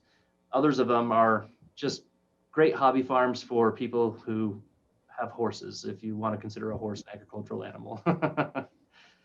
So we'll see a few of those being used, a little bit of excitement being generated around just the ability to have 20 acres or 30 acres in the middle of a subdivision for the purpose of horses. But okay, good subject points and hard discussions to have. Thank you. Charlie, before you move on, Commissioner Burton, I noticed when you're talking about this required secondary water quantity. And you say in the valley, you got to have 60% of the way water. Thank you. At 3 acre feet per acre. Right. If you got a 3 acre minimum lot up here, that's basically 2 acres will be watered. There's 6 acre feet of water you have to purchase or pay for or have available. Yep. And if you want to do that with a private well, you're talking, Chris can give us a better idea of the cost. I think it's $650 now annually for 1 acre foot. Yep. So there's $34,000 a year to have water to water 2 of your 3 acres. Right. whether you want to or not. I think also there's a difference between irrigating a crop and watering your lawn, I agree. sprinkling your lawn. So I think this Amen. 60% is way out of line, way in excess. Nobody can afford that. So the number 60% is actually, we brought that number down from the proposed 90% that was proposed by one of the county commissioners. I don't know what his position is now. I think last time I spoke with him, it sounded like it shifted a little bit away from 90%. But at the time, he was pretty adamant that we look at 100%, and I moved him from 100% down to 90 just because you're going to have area covered by driveways, area covered by rooftops, and I was concerned about the forfeiture rules by not irrigating 100% of your 3-acre lot, especially where there are a lot of 3-acre lots in the Ogden Valley and 1-acre lots out west that are kept in native land. So the 60, I brought that down. I know that we're going to have a hard conversation, not just here, but with the county commission on what that number should be. So if you go on to read about the 60, we do talk about how that can be reduced. It can be reduced. If it's just native land, the rain's going to water it. That's exactly right. So why would we need that much water for native land? Exactly. And the other side of this coin is the affordable housing issue. Yep. How can you make things affordable if you make people spend $4,000 a year to have enough water they'll never use? That's right. To have the 3-acre lot. That's right. So it's a great tool to stop development and stop people using their land. I think that's absolutely right. And on top of that, in a geologically sensitive area, we get a lot of geologic reports that say never turn the sprinkler system on, otherwise all of our findings and conclusions are invalid, because you put a lot of weight on a hillside with that water and you start making that mud slick, you're going to have some problems. So there's got to be a way to give an out for this 60% rule. Now, I put 60% in there trying to think, all right, we got 3 acres on one side, we got 1 acre on the other side, we've got 10,000 square feet and 20,000 square feet in the Uinta Highlands. What's the right number? Answer is, I don't know, probably different based on different zones. And we could put in a table in here to say what percentage we should be looking at per zone. Or we can say, all right, we're just going to assume that you're going to water X percent of your lot, whether it's a 3-acre lot or a 10,000 square foot lot. And then from there say, all right, but if you're willing to voluntarily reduce on record the number of square feet or acreage that you're going to irrigate, we can bring that number down. But it'd have to be a note recorded to a plat. It'd have to be some kind of a landscape easement. This is the part that I'm really worried about, because I don't know how the county is going to, number one, verify that they're only irrigating, or that they're only keeping 60% of their lot in green watered area. Number two, if it is less than 60%, how are we enforcing those covenants or those easements? Are we writing code that is just going to fall by the wayside? So good observation, great questions to be asking about this. Any other thoughts? Charlie, isn't this just though, if someone is going to do a subdivision and 3-acre lots, they have to know that a person coming in is going to know that if they want to irrigate their 3 acres, there's going to be enough water. That's what it's for, right? That's right. That's what it's for. However, this is the challenge of the county not being the control authority over water. When somebody goes down to Weber Basin Conservancy District, says, I want to drill a well, and let's say this code is implemented, and now it's the developer going down and saying, I need to drill some wells for my lots. Weber Basin says, well, how many units and how much area of irrigation are you going to have? And the developer or the landowner, whoever's trying to get the well, they could say, well, I just want the minimum required for residential units. And so they get 1 acre foot. So Scott Paxman from Weber Basin said that they definitely ask on the application how much is going to be irrigated. But if somebody doesn't indicate that they plan on irrigating more than 8,000 square feet of their land, then the default is 1 acre foot. So if somebody buys a piece of property and nobody asks the question, or nobody verifies that they're not going to irrigate the entire land and they choose to, most of the time, they don't even know that they need to go back to Weber Basin and tell them that they're using more water than they originally were allotted. Charlie, can I throw out a thought here? Mr. Chairman, is that okay? Oh, go ahead.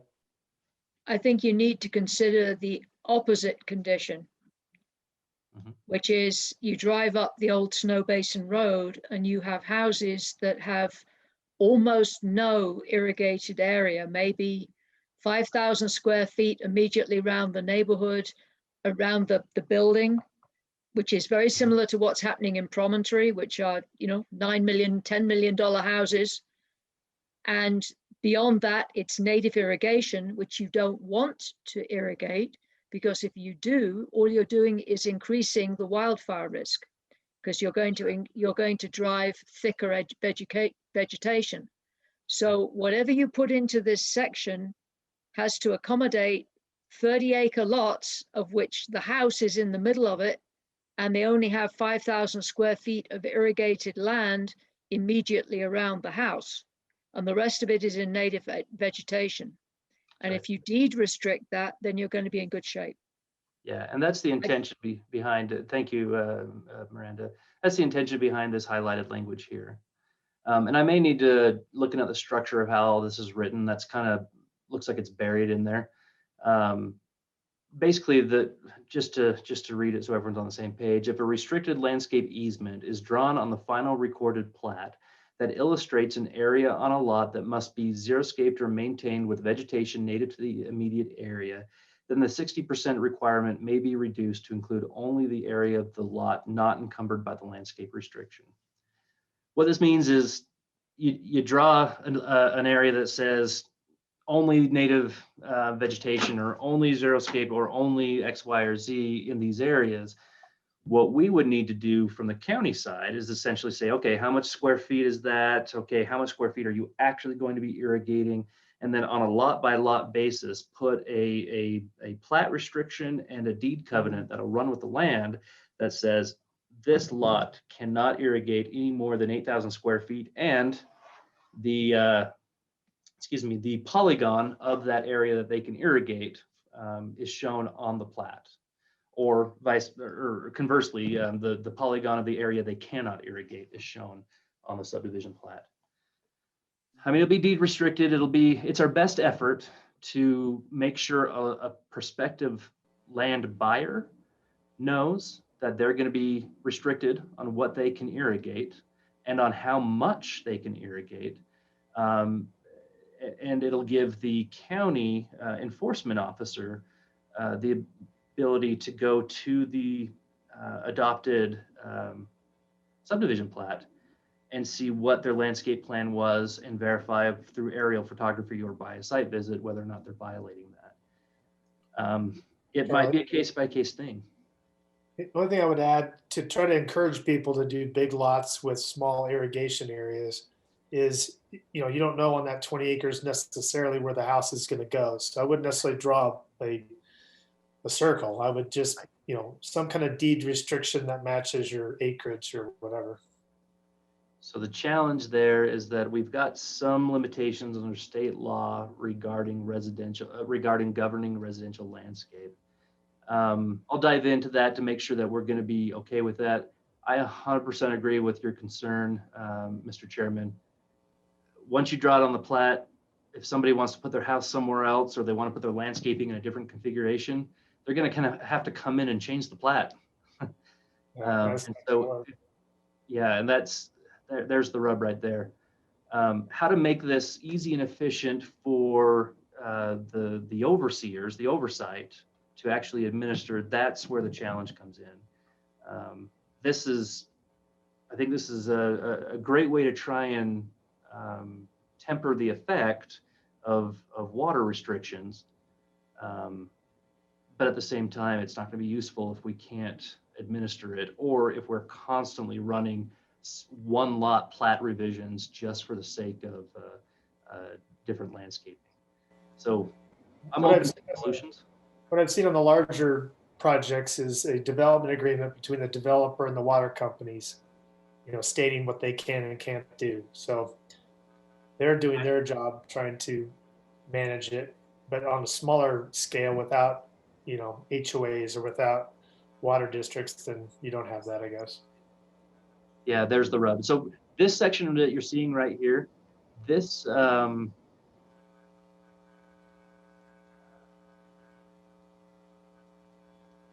sorry, my anticipation was that this was only going to be applicable if we're talking about a well, because everything else, maybe I don't say that very clearly, because everything else, I think you're right. The developer and the landowners and the water entity or the water company, they'll be able to take care of things if there is that. But when it comes to a well, how do we make sure that they're sticking to their plat restrictions? Charlie, how does this interface with, for instance, we've seen a proposed development up on top of Monte Cristo? Maybe you don't understand the question. Can you say? So how would this interface with that? I mean, would they be under this requirement? I mean, they were going to have wells up there. They have pocket envelopes for housing. Right. Okay. Are you talking about Whisper Ridge? Yes. So what we would do when, if we did it like this and there was a landscape easement drawn on the subdivision plat, when they come in to submit for their land use permit to start building any one of those, they would need to submit a site plan. And at that time, we'd have to pull the subdivision plat to see where the landscape restrictions are to verify that their proposed site plan adequately restricts that. And I could just, as I'm talking about this, I could feel all of our current planners here in the office just rolling their eyes and scratching their head, because this is going to be a lot more work for them to do. And it's probably going to drive up the cost of reviews, because we're going to have to be looking at a bunch of different information to verify at the front end, they know what their landscaping restrictions are. And then at the back end, that we've got enough enforcement officers to ensure that they're complying with them. Charlie, I think you need to consider the possibility that this should still be the case beyond the case where there's the private well. If there was, for example, an HOA administered small water company, there are going to be some entities that are going to need, especially if you've got geotechnical concerns where you don't want irrigation to be occurring.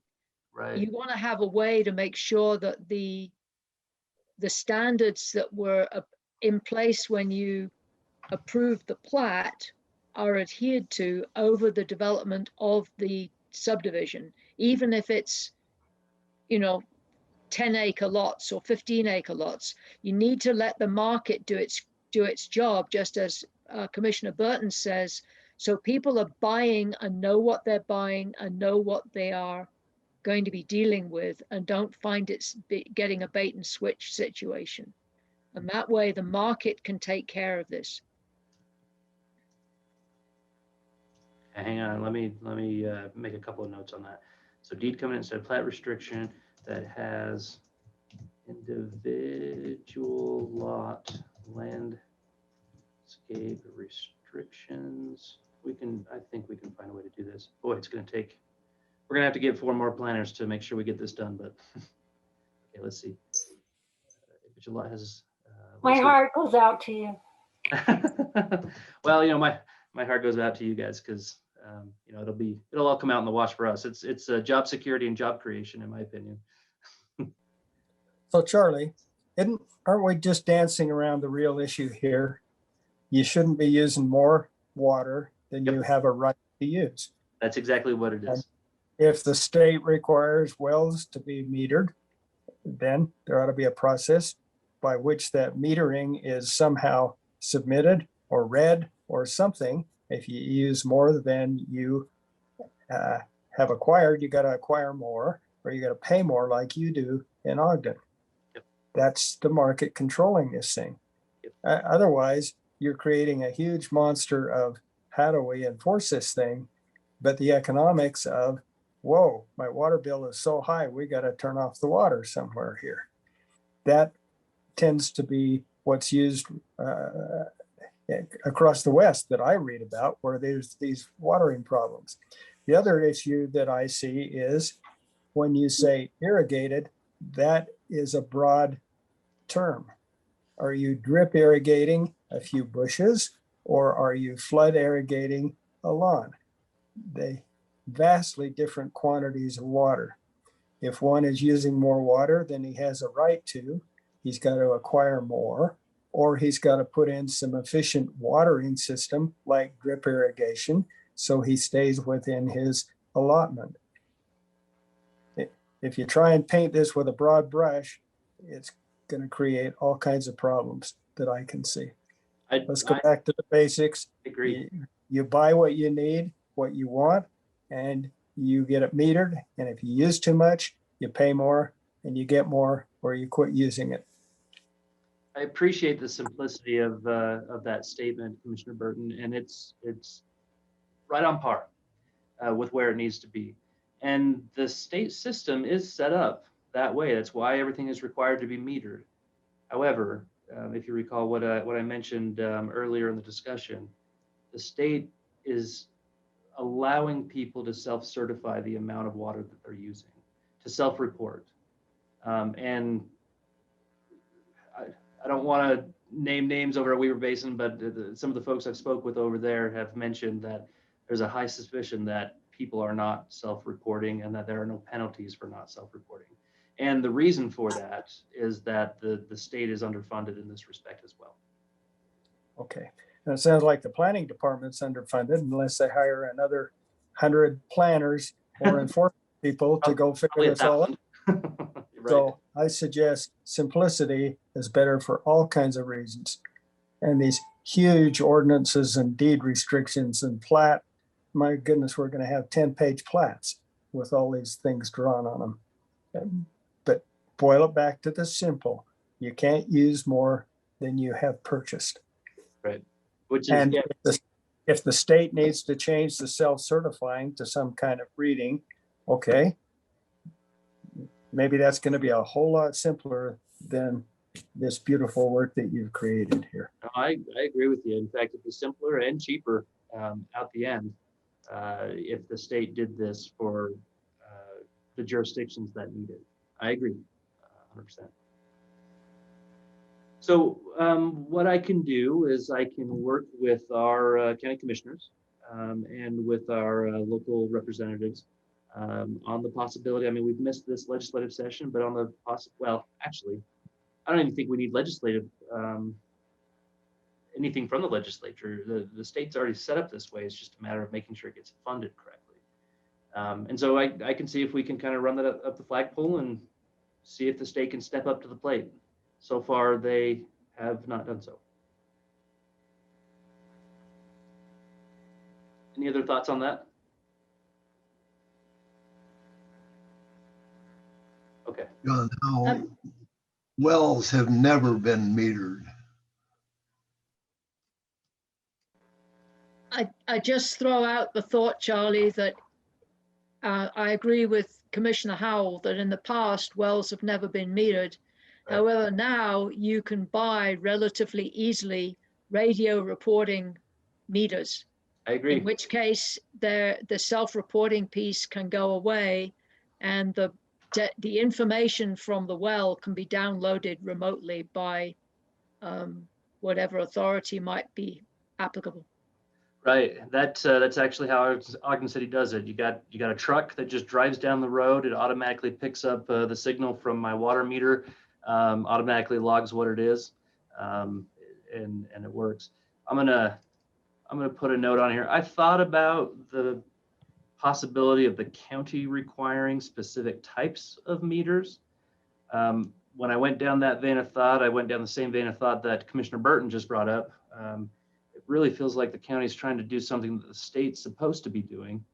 And so to what extent do we go to on that? But maybe that is the easiest way to make it work.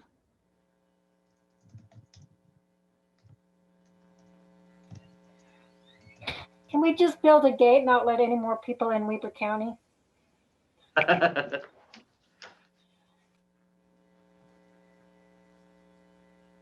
I've heard proposals for that before. Maybe we can do that as part of our gateway plan that the general plan. Yeah. Okay. You know, Charlie, John Hell, this state is not doing anything about future population and saving water here. They're not doing anything. Yeah, it's definitely a big and complicated subject to, for them to wrap their heads around, let alone us trying to do it on our own little county scale. Okay, so in looking through the rest of this, starting back with if deed restricted. Okay, so the deed restriction would come with a covenant that runs with the land. I'll change it so we're not talking about a plat restriction. I'll change it so that we're dealing with that with individual deed covenants, very much like a local HOA might deal with a local water company, and just say, these are the basic provisions of what you can and can't do. And then on a lot by lot basis, we'll work with the lot owners. It's going to get a little complicated because we are going to have to take into consideration the various details, like what does their geology report say, what is their what is their overall landscape plan, et cetera. But I'll find a way to make sure we get that all on our land use permit checklist. Okay. So covenant shall run with the land, talking about the acreage that can be watered on each lot. Note shall be placed on the final recorded plat. So we'll still place a note, but instead of drawing the polygon of what can and can't be landscaped, it'll just be a note that says, hey, there's some landscaping or some secondary water restrictions in this area. Oh, that was another thing Commissioner Burton brought up. Let's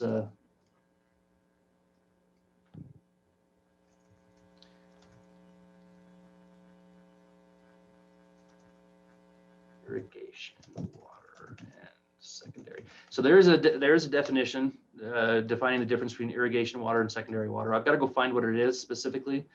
We are proposing a definition for county code for what secondary water is. We'll get in there the irrigation as well to make sure we're talking about the same thing when we're dealing with secondary water and not irrigation water. Okay, transfer and removal of or penalty for removal of rights, basically the same thing as what's in the culinary water. If required by the secondary water service provider, all necessary secondary or irrigation water rights or shares required for each lot shall be transferred to the secondary water service provider. Otherwise, the rights or shares shall be essentially recorded or assigned to the lot. Oh, that reminds me again, another thing, sorry.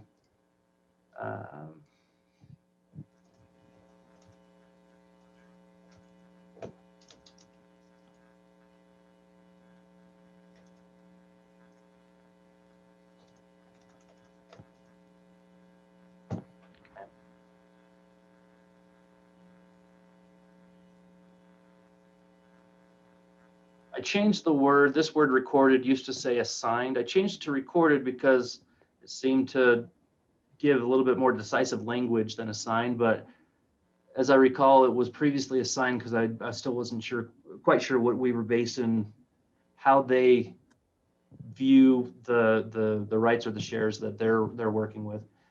Commissioner Hogue, you mentioned that Weaver Basin doesn't call them shares. What does Weaver Basin call them?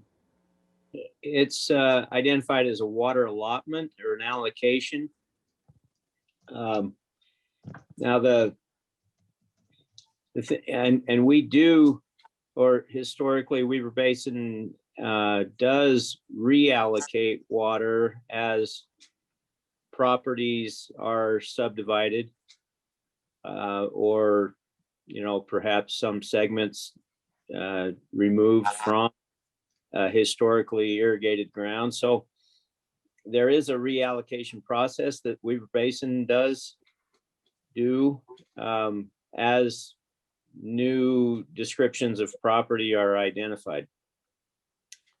So would Weaver Basin, if the county wanted to see some of those water rights or water allocations maintained for maybe an open space parcel, do you think that would be a concern for it to be there even if it's not being used? Well, I do know that there have been such reallocations done where there was open space allocated with a certain amount of water for the necessity that might have. I mean, probably a bit of a challenge there is when the reallocation process is done as Weaver Basin receives new land or property descriptions from the county, when property is split or modified in some way. So oftentimes, though, there's a lack of communication between the property owner and the district in that reallocation process. So it's kind of like everything else we've been talking about tonight. It gets complicated. Yeah. How can the county be of assistance in ensuring that communication occurs? Like, can we require an applicant to provide verification of some sort from Weaver Basin that a dialogue or a contract or whatever has been secured? That would certainly be a step in the right direction, is to have some kind of a required communication when property is subdivided. So, an example of some problems is when, say, someone subdivides and they want the water on, say a 10 acre piece getting split into 4 2.5 acre pieces.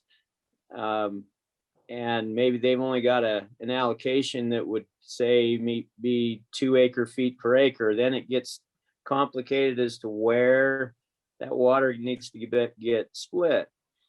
And the only thing we're sure of is that we're probably not doing it the way the owner wants it. It's a good thing or a good sense of assurance. That's how all of us are, not doing it the way the owner wants it. What about when somebody divides their land or redescribes their land? What would that dialogue look like? It seems like maybe that their allocation should go back into a pool and then be pulled back out for each of the resulting legal descriptions. What would you think about that? Well, when our Weaver Basin's process has to start with the land that was originally described, how much water is allocated to that land. And, back, and this might have been 50 years ago, and now today something is changing. There's kind of, we can't, there's certain standard rules that we would follow that we have to If we know that there's certain ground that it does have homes on it and other ground will not, we historically would try to make the best assumptions that we could make, but again, the communication is certainly not a requirement. And so Weber Basin has had to make some of those decisions without the input from the owner. Okay. So are the allocations from Weber Basin Conservancy District, are they recorded to the property, or is that just recorded data stored by Weber Basin? No, that goes, there's a reallocation document that is created. It is a recorded document. And so the future owners of said properties can find out by search of the recorded document or communication with Weber Basin as to how the water, where the water is on, or how much water is on each given property. But it is a, so in other words, Weber Basin cannot take water off of a property completely unless the owner requests such, or moves it all to one half of the property and not on the other half. We don't know what the owners, without that communication, it becomes a game of checkers. Weber Basin Water Conservancy District, right? WBWC. Yep. Okay. Yeah.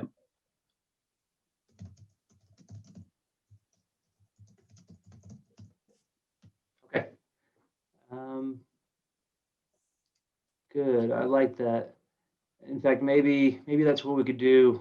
Work with Weber Basin Conservancy District to create some kind of a standard approval form for final plat approval. That basically says, once this subdivision is recorded, we've already worked out with the landowner where the water is going to go, and this is where it's going to go, and it complies. Well, Weber Basin doesn't have to say it complies with the code. We wouldn't expect that, but that we could verify that it complies with the code before. Right, and I've maybe misspoken just a little bit. When there is a subdivision that is, has the property, the original property has water on it, and it's subdivided, and it's a system in an area that is served directly by Weber Basin's system, then yes, we do have communication with the developer, and then we know, they provide us a plat, they show us the lots, and we determine what is necessary. If there's a shortage of water, then we inform them they need to purchase a certain quantity more water or something to that effect. So yes, in a subdivision that is, being proposed, of course, the normal procedures for the developer to come to us and work out those details, because the secondary system that gets put in the ground to serve it, generally speaking, in an area, again, this is in an area where Weber Basin physically provides that water, then, we go through all the engineering, to make sure everything's put in the way according to our standards, et cetera. And part of that is determining where the water, how much water is required, and so on. So, but what I was really previously speaking of is, many times there's a piece of ground that may get split not into a subdivision per se, but just split into 2 or 3 or 4 different pieces with no communication between a developer, which maybe means it's a, kind of prior to some other more detailed subdivision process. That's where sometimes that communication is totally lacking. Okay. But when that developer comes in to propose a subdivision plat, that communication will be initiated. It's just the remaining parcel that the developer doesn't pick up that comes into question. Is that what I'm hearing?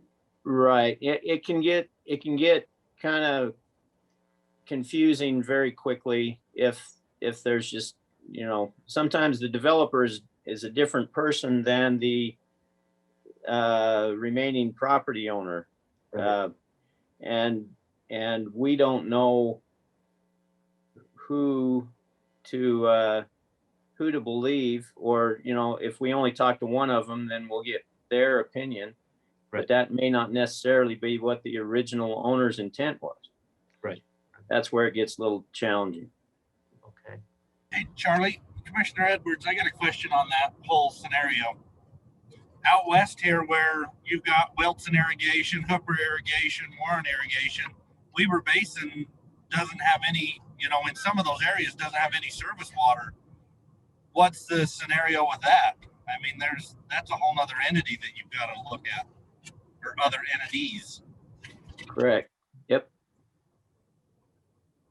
Yeah, and if I may to add to that just a little bit, property owners with water can move the water in these private irrigation companies or their shareholders, but they can move the water up and down the canals wherever they want to, as long as there's water in the service, as long as there's room in the service ditches for where they want to have it moved to.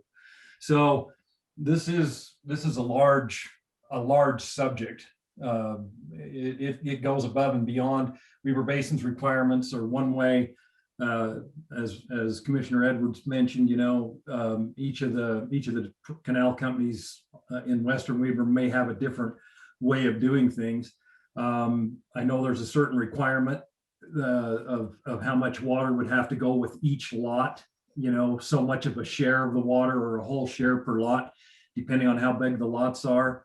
And then with that in mind, if there's any water left over, and the owner of that water has property elsewhere, they can move that water up the canal or down the canal wherever they see fit, as long as there's room in the service ditch to put that water into. So that's kind of moving the paper water to the wet water, where it might be more efficiently used. Good dialogue. Okay, so in looking at this paragraph here, when we are talking about assigning what we call it again, the water allocation, or the water right, or share, or whatever term we want to use, to the property, is it fair to say that either the water rights or shares or allocation need to be transferred to the water entity if the water entity requires it, if that's part of their deal, or recorded to the lot, or a homeowners association in general, maybe if it's going to like a homeowners association well. Is that a fair way to go about it, or would you guys like to see more options to that? I think that's fair. I kind of go along with what Commissioner Burton said. Simple is better.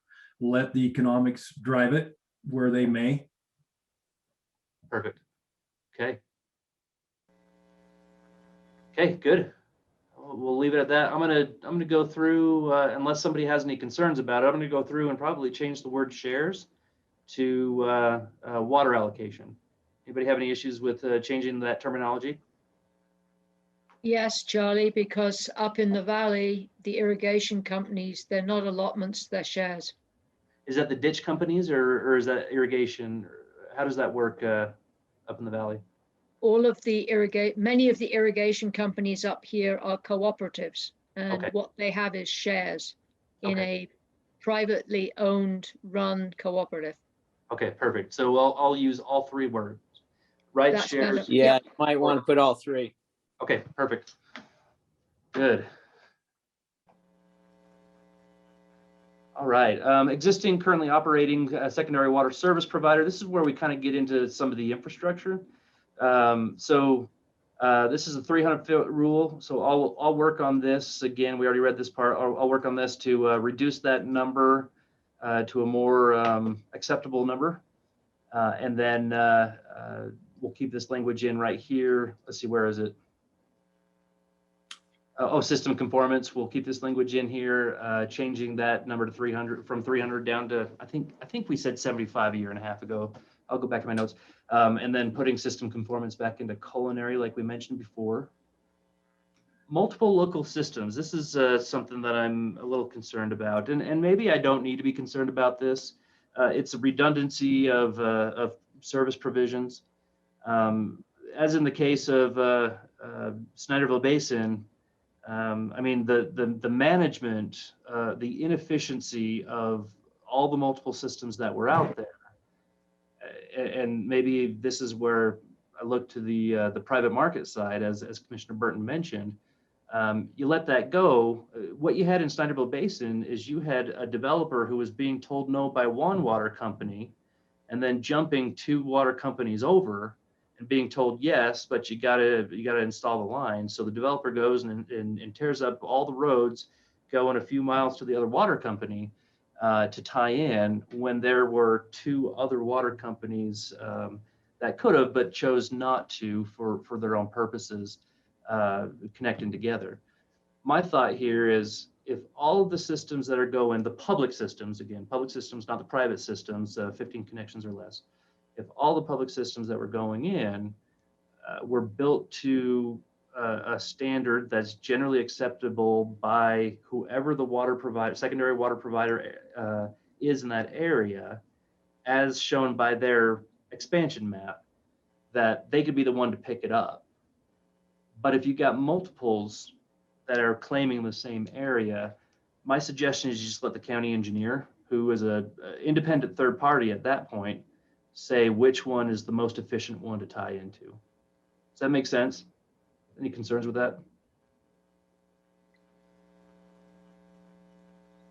Again, looking to the future and seeing the majority of these, even if they're private, like Hooper Irrigation, I don't think is a public system. I think that's still a privately owned nonprofit system. The ideal would be that everything can link together at some point in time, depending on what jurisdiction picks it up, whether it be a taxing entity or a municipality or whatever it is. Charlie, my concern with this is, though, right now, the way it's set up, we're putting the burden on the culinary water providers to do the inspection and everything of these systems.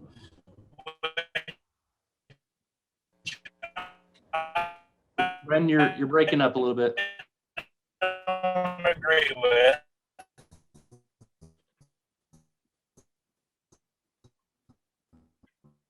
Bren, we can't hear you.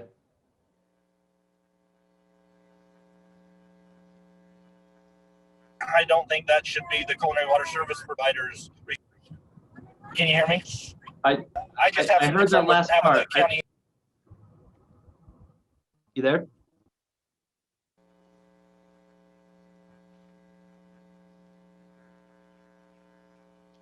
Bren, you might need to tilt your head a little bit to the left.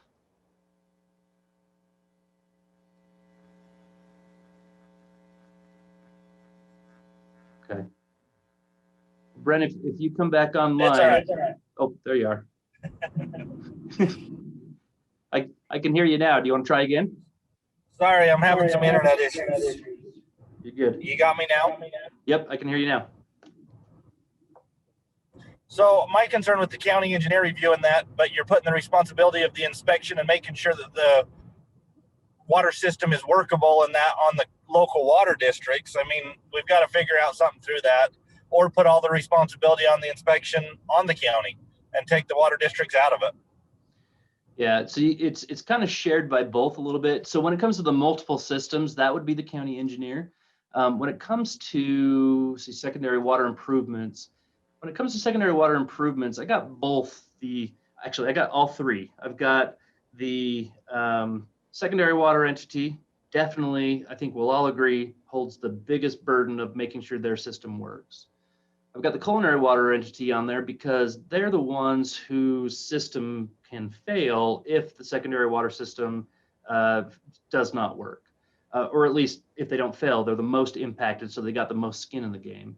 And then I've got the county on the hook to do inspections as well, just to kind of be the intermediary and help the both culinary water system out, but also help keep the secondary water system, hold their feet to the fire on providing, quality lines. And Bren, I think as well as I do, but for the rest of the group, when it comes to holding a secondary water entity's feet to the fire, we're not talking about well-established secondary water entities like Hooper Irrigation. They've got they know how they want their system built. They've got their standards. They know what their expansion area is. They know what to tell people when they come in and ask for water.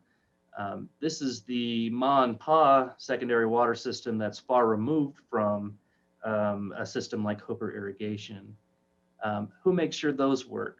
Obviously, it's going to be first and foremost that secondary water entity that needs to make sure it works, so that the users of that, the users of the culinary entity out in that area are still holding true to the promises that their developer committed to the culinary water entity.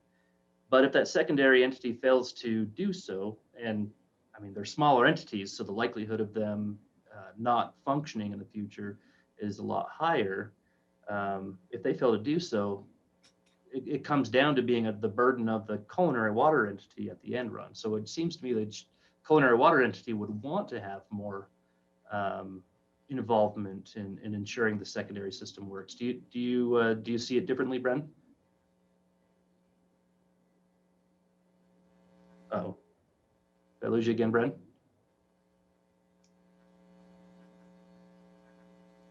You're muted if you can hear me. Charlie, John Howell. I've been talking to the water district or the state district down there, and anytime you contract with anybody out of a well that you have or supplying water to somebody else, if it fails, it's up to you to get it back running. That's period. Right. That's right. That's right. And if it's the one off or the two off, the one home or maybe the two people with a shared well agreement, that's actually a lot easier. I think most people at the table would probably say that's their problem.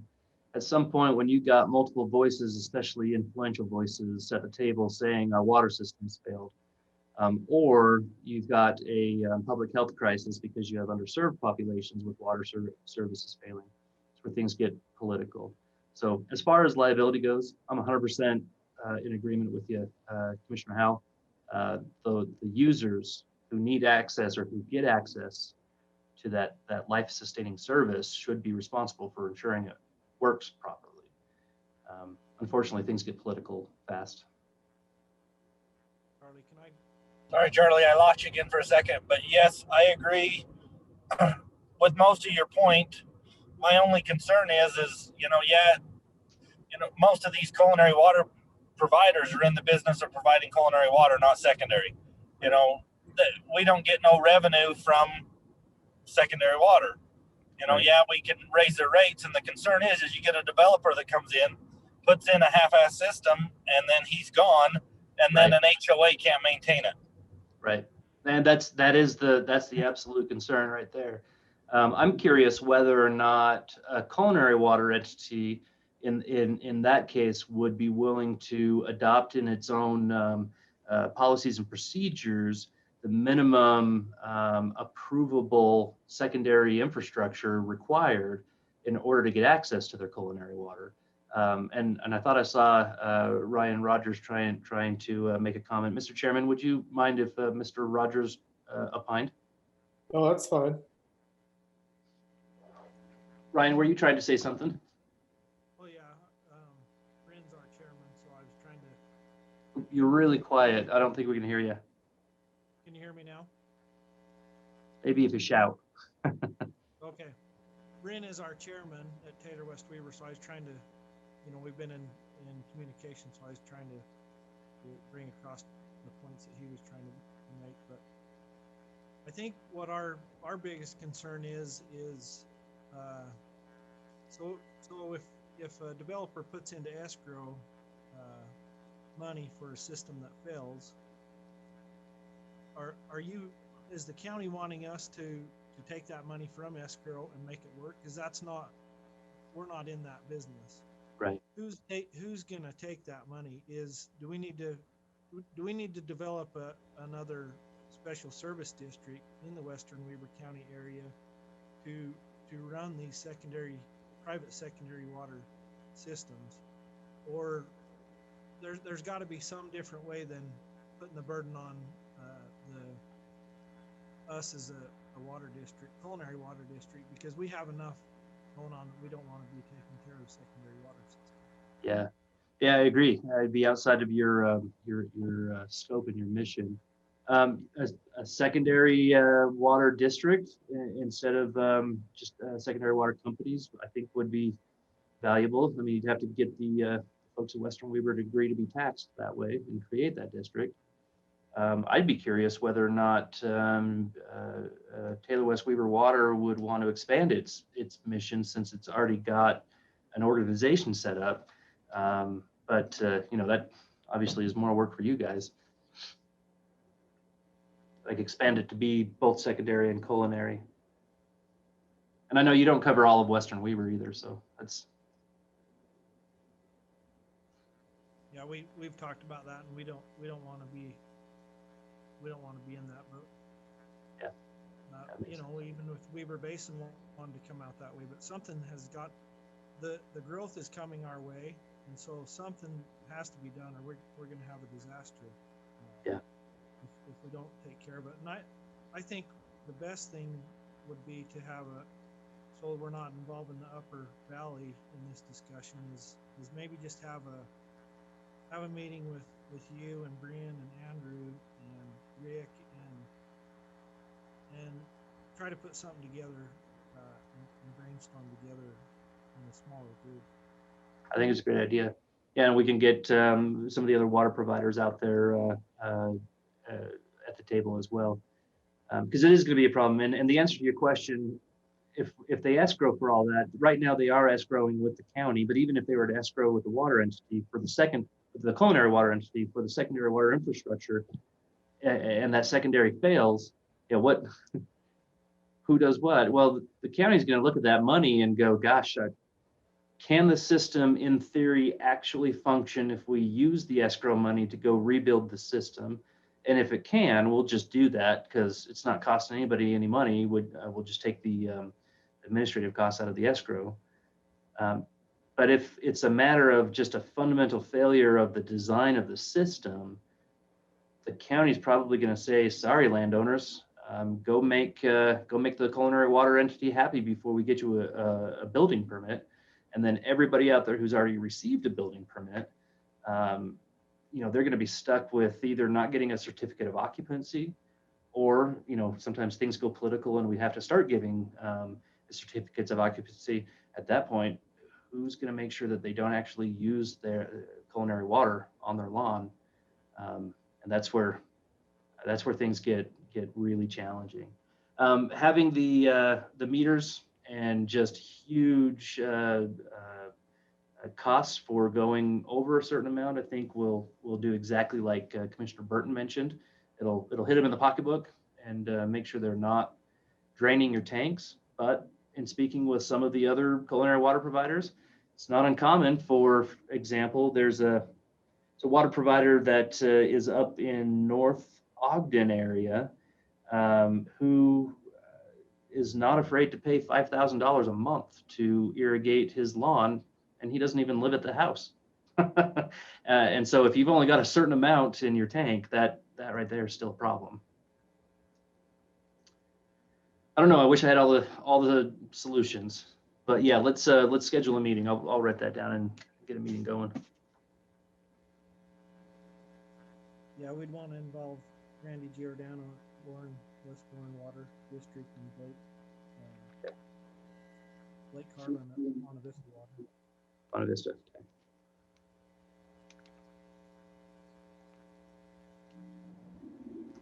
Okay. And we'll get our engineers at the table too.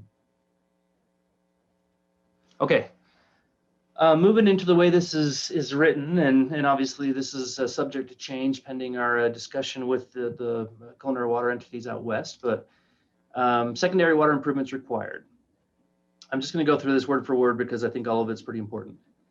Prior to the county's final acceptance of the subdivision improvements, the applicant shall submit to the county written approval and acceptance of installed secondary water infrastructure from the secondary water service provider. If culinary service was conditioned on access to secondary water, the applicant shall submit to the county written verification of satisfactory completion for the secondary water infrastructure from the culinary water service provider. And that doesn't necessarily mean that we expect the culinary water service provider to be in the trench and looking at joints and stuff like that, but at the very least that they acknowledge that a system was installed that will probably function. If the provisions of Part 3 of the subsection M apply, the applicant shall submit to the county written verification of satisfactory completion of secondary water infrastructure from the applicable local existing secondary water service provider. The improvements shall comply with the following. So these improvements are just exclusive to the secondary water improvements. Secondary water infrastructure shall be provided to the furthest extent of the subdivision boundary within a public street right-of-way or a public utility easement, and lateral shall be stubbed to each lot. Unless authorized by the county engineer, secondary water system infrastructure shall be located outside of the asphalt area of the public street. Infrastructure shall be designed with sufficient capacity for the system service area as determined by the secondary water service provider or as may otherwise be required by the county engineer. And acceptance of the subdivision's improvement shall not constitute an obligation to the county for the ownership or operation of the water facilities. In each of these cases, we need a verification of capability to serve. Okay. So culinary water service provider that has conditions its service on adequate access to secondary water service bears full responsibility for verifying a secondary water system's capability to satisfy the culinary water service provider's conditions and requirements before it will offer culinary water service to the subdivision. And I think this is probably right up the alley of the concerns of Mr. Rogers and Mr. Edwards. And again, I don't think we're expecting anyone to get in the trenches to verify the joints are sealed correctly, but at the end of the day, if they're not, then the secondary water system's not going to work. Final plat approval by the Culinary Water Authority indicates satisfaction of the proposed secondary water services. So that's basically suggesting that the Culinary Water Authority shouldn't sign off on final plat approval until they know the secondary system is functional or will function. Culinary water provider is encouraged to secure any financial guarantees necessary to ensure satisfactory performance from a secondary water provider at the county engineer's discretion, and when the culinary water provider declines, the county may require secondary water infrastructure to be part of a county's financial guarantee for the subdivision pursuant to section 106.43. So what this means is that, I mean, we say encouraged. I mean, laws don't encourage people to do things. Laws make people do things. But I think what this is just kind of a suggestion to help any of those small culinary water entities understand that they can secure financial guarantees. What the county does is we require a cash bond for any of these improvements. We hold that cash bond in escrow interest-bearing account. And as improvements are, as systems are brought online, those improvements are released either in part or in full so that the developer can pay the contractor who's installing those systems.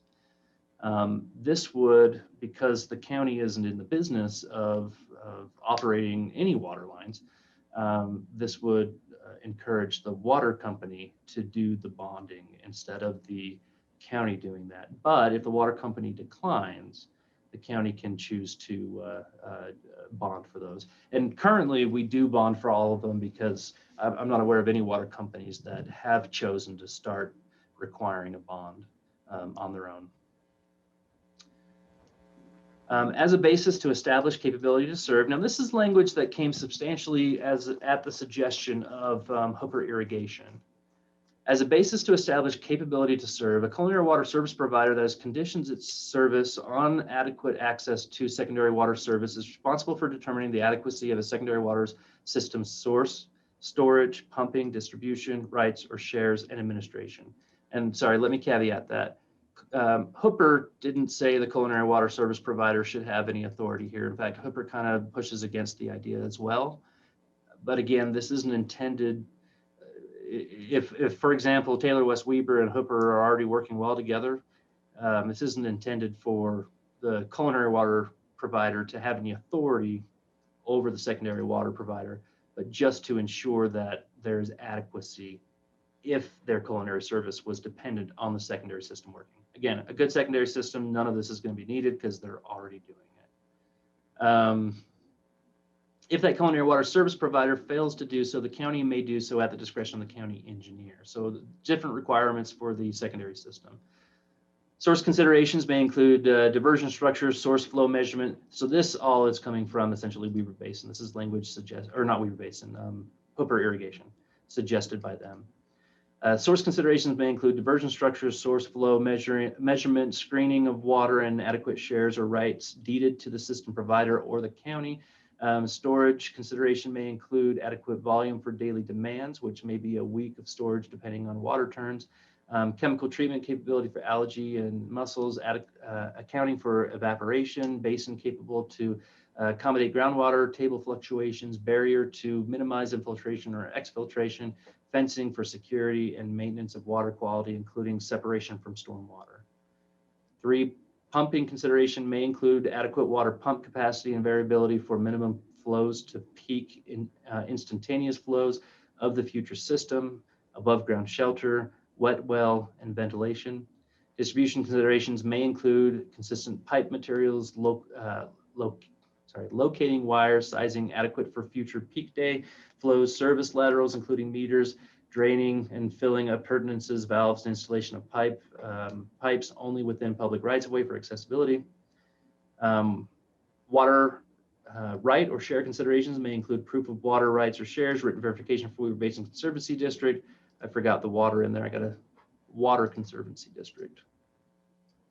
Written verification from a trusted existing secondary service provider or by another reasonable means as may be deemed necessary to verify legal access to the secondary water source. Administration considerations may include ability to provide billing to users, enforcement of any water restrictions, maintenance ability, contingent funding for emergency repairs, annual reporting ability to the State Division of Water Rights, and management of blue stakes. So that was a mouthful. Let me just tell you what I think it means. I think it means that the culinary water entity can, if they choose to do so, say, we're going to verify all this stuff, or most of this stuff, or part of this stuff. And if the culinary water entity fails to do so or chooses not to do so, then the county engineer at his discretion can say, all right, we're going to make sure this is done. Now, this is well, I'm Commissioner Burton. You tell me if I'm out of line, but I'm kind of channeling Commissioner Burton on this because there's a lot to this. Hooper Irrigation asked for this to be a shall, and asked for it to be the county engineer shall verify these things. And that's just not something that the county is set up to do. We're not in the business of secondary water service provision. But putting the word may or has the discretion to for both the culinary and the county gives both the county and the culinary entity kind of the ability to tag team on making sure something is installed if we've got a system that's being proposed by a developer that just plain isn't going to work. I don't know that most of this is necessary if we have a secondary water service provider who is installing in accordance with the standards adopted by an existing and successful secondary water service provider that will expand to the area. So this may be stuff that we could delete if we are to require, if we're all okay with requiring a secondary water system, even if it's its own individual system set far removed from the Hooper irrigation system that exists now, if they install according to Hooper specifications and get Hooper sign off on their installation, so Hooper can eventually expand out to them, I don't know that we need to be asking these questions. Any thoughts about that?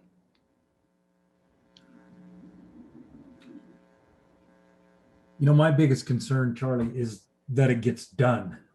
And I think that the may and the shall gives everybody wiggle room to get out from under doing what needs to be done and what's the right thing to do. And that's what troubles me. As far as the extra language down below, yeah, it's just redundancy. But at the same time, I kind of understand why they would have suggested that it be there. But like I said, my biggest concern is that if somebody decides they don't want to do it, that the next entity that's in line to be responsible does. And if that one has wiggle room to get out of it, then the county at a minimum should be required to either go back to them, either of the other two providers, and work with them to resolve it, or they should take it over and resolve it themselves. But I don't want there to be any room for anybody to get out from under this. I'm the poster child for this secondary water system failing in a subdivision almost 30 years ago. And I just don't think that it's fair that that everybody can kind of walk away from it with their hands held up and say, well, it wasn't me, it wasn't me, it wasn't me. I just think that there should be some little bit stronger language in that says that somebody should, if somebody else fails, somebody's going to take it. And if at the end of the day, the county's the only one that has it, that they have to act on it. Okay. Thank you. Thank you. Commissioner Favero, was the culinary water service to your subdivision, was that conditioned on access to secondary, or was access to secondary something that was promised that just was never delivered? Does that make sense? Oh, you're muted if you're trying to talk. Okay, and that was, what it was based on was a lateral drainage system, underground drainage system that was installed in the subdivision as it was being developed with a pump station in 2 locations. One of them worked fabulously and the second one failed miserably. And so there was a lot of discourse and it was ugly. And I just don't think that anyone deserves that kind of treatment. And then with other entities with the ability to just walk away from it and not take any responsibility for it. Can I throw in a thought, Charlie? Please. I think you may want to include wording that allows it to be outsourced to a competent engineer, so that the county doesn't necessarily have to do it itself, but it can require the applicant to pay for an engineer to provide a report that goes through these points. Perfect. Actually, I think that's awesome. Okay. Third, take county picks up pieces if everyone fails. Now, Commissioner Favero, I wanted to let you know that this dialogue, when we had it with the county commission, and I can't speak for the county commissioners, just my understanding of what they were saying at the time. Again, a year and a half ago, they may have changed their mind. So if I haven't given enough wiggle room for the outs on all the statements on that, my understanding is the county commissioners don't want to be the one to pick up the pieces if everyone fails. So I don't know how this will be received by them, but it certainly can be. In fact, I think it should be probably one of the alternatives that the Planning Commission sends on to them for their, at least to consider. And I like what Ms. Menzies said. I think that's great. And if it gets thrown back on the developer, so be it. If that's who needs to pick this up, ultimately that's good. As long as it's done far enough ahead in the process that the whole subdivision's not already quote unquote occupied or on the verge of being occupied. And then it's too late after that.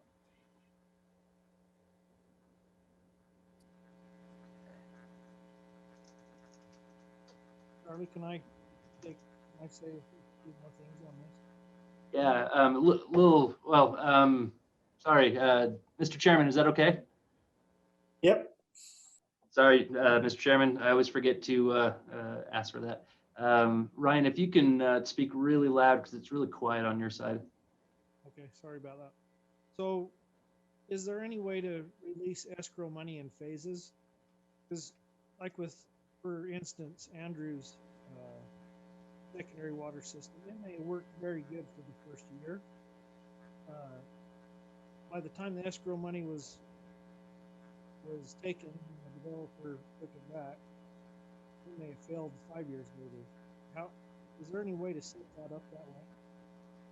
Yeah, so escrow money doesn't have to be released at all until every single improvement is done. We rewrote the subdivision ordinance to say that a couple of years back. Now, in speaking with our county engineers, they seem to be unaware that they had the ability to do that with some of our recent subdivisions, just not release anything. Now, the nice thing to do would be to give partial releases as major systems are done. And even nicer than that is to give partial releases as improvements are ongoing. So that the contractor, or excuse me, the developer can pay their contractors who are doing the work. But it doesn't have to be released at all until everything is done. If the county has any reason to suspect that somebody's going to get hosed over this, my suggestion would be the county doesn't release anything until everything is done, or until the developer goes belly up, and then the county cashes the escrow in and goes and does it themselves. Does that help answer your question? Yeah, I'd like to see some collateral put up and make sure it works for a continuous amount of years, not necessarily works one time. Got it. For one summer. Okay, so you're talking about warranty period. So state code limits the amount of time that the county can hang on to an escrow for warranty purposes. So it says that we can take up to 110% up front, and then once the county and or whatever authority is responsible for the infrastructure accepts the completion, so gives final approval of the acceptance of the improvements, it goes into a 1-year warranty period. Now, state code says that we can go up to 2 years for really good reasons, like maybe it's on the top of a mountain, maybe it's on an active landslide, something like that. But beyond a year, in most cases, is something that state code says we can't hold money for.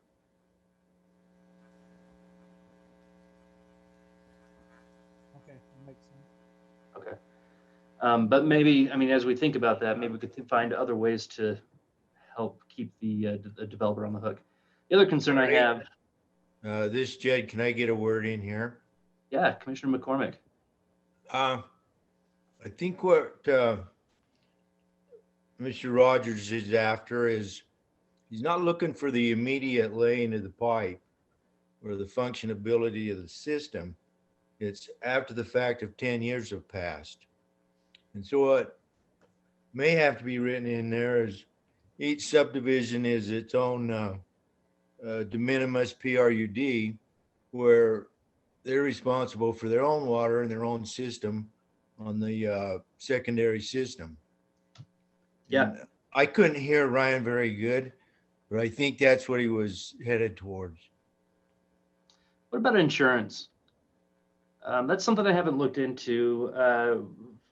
Ryan, from the Culinary Water Authority's perspective, you guys have insurance to, like damage insurance or whatever, if something were to happen and things were to cease functioning, right? Is that a thing?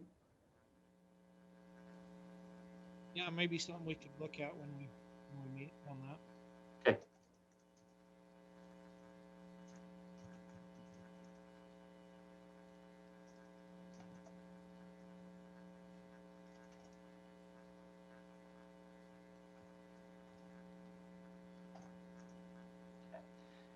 And then Commissioner Favero, just because you've got personal experience with this, what if we went along the lines that Commissioner McCormick mentioned and essentially said, if the secondary system fails, that's the responsibility of the landowner. So in essence, we say that a secondary system has to be managed and maintained by a landowner or homeowners association. How would you feel about that?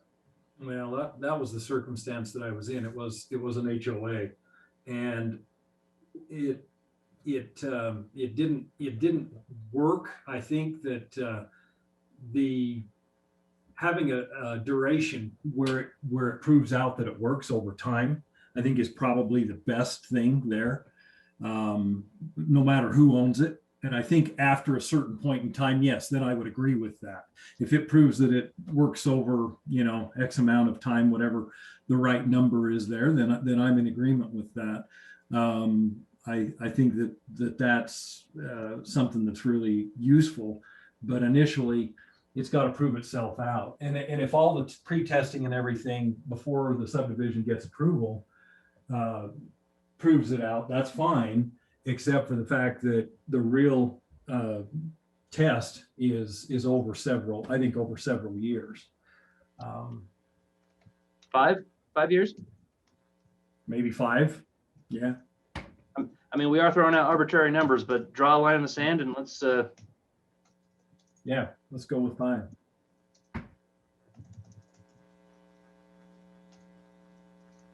Okay.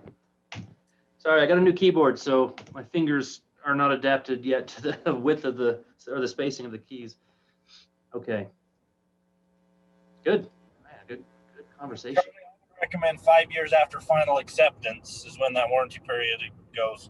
Yes, after final acceptance. We might not be able to call it a warranty period, but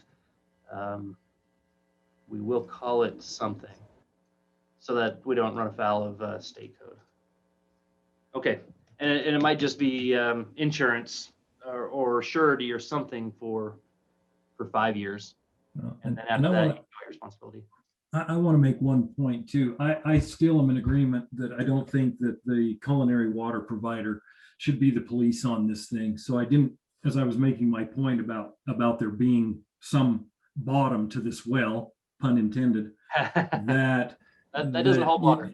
Yeah, that it's not necessarily the responsibility of the culinary provider. I think, yeah, they probably have a role in this. I don't know that I agree with the extent their role is kind of defined right now. Okay. And when we get together, we could probably soften that language a little bit. I tried to soften it from what it was before. I think it was, well, maybe I didn't end up I did put full responsibility. Well, maybe we say half responsibility or something. We can water that down. Unintended. Boy, hey, slippery subject. Charlie, still one of my largest concerns is, at least up here in Ogden Valley, is water capacity.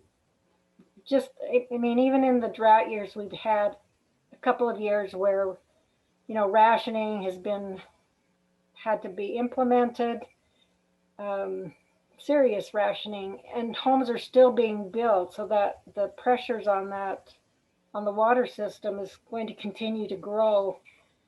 So my question again is, can the county require higher amounts of water, proof of water per residential unit, especially in the Wolf Creek area where we do have a lot of short-term rentals and ADUs? Yeah.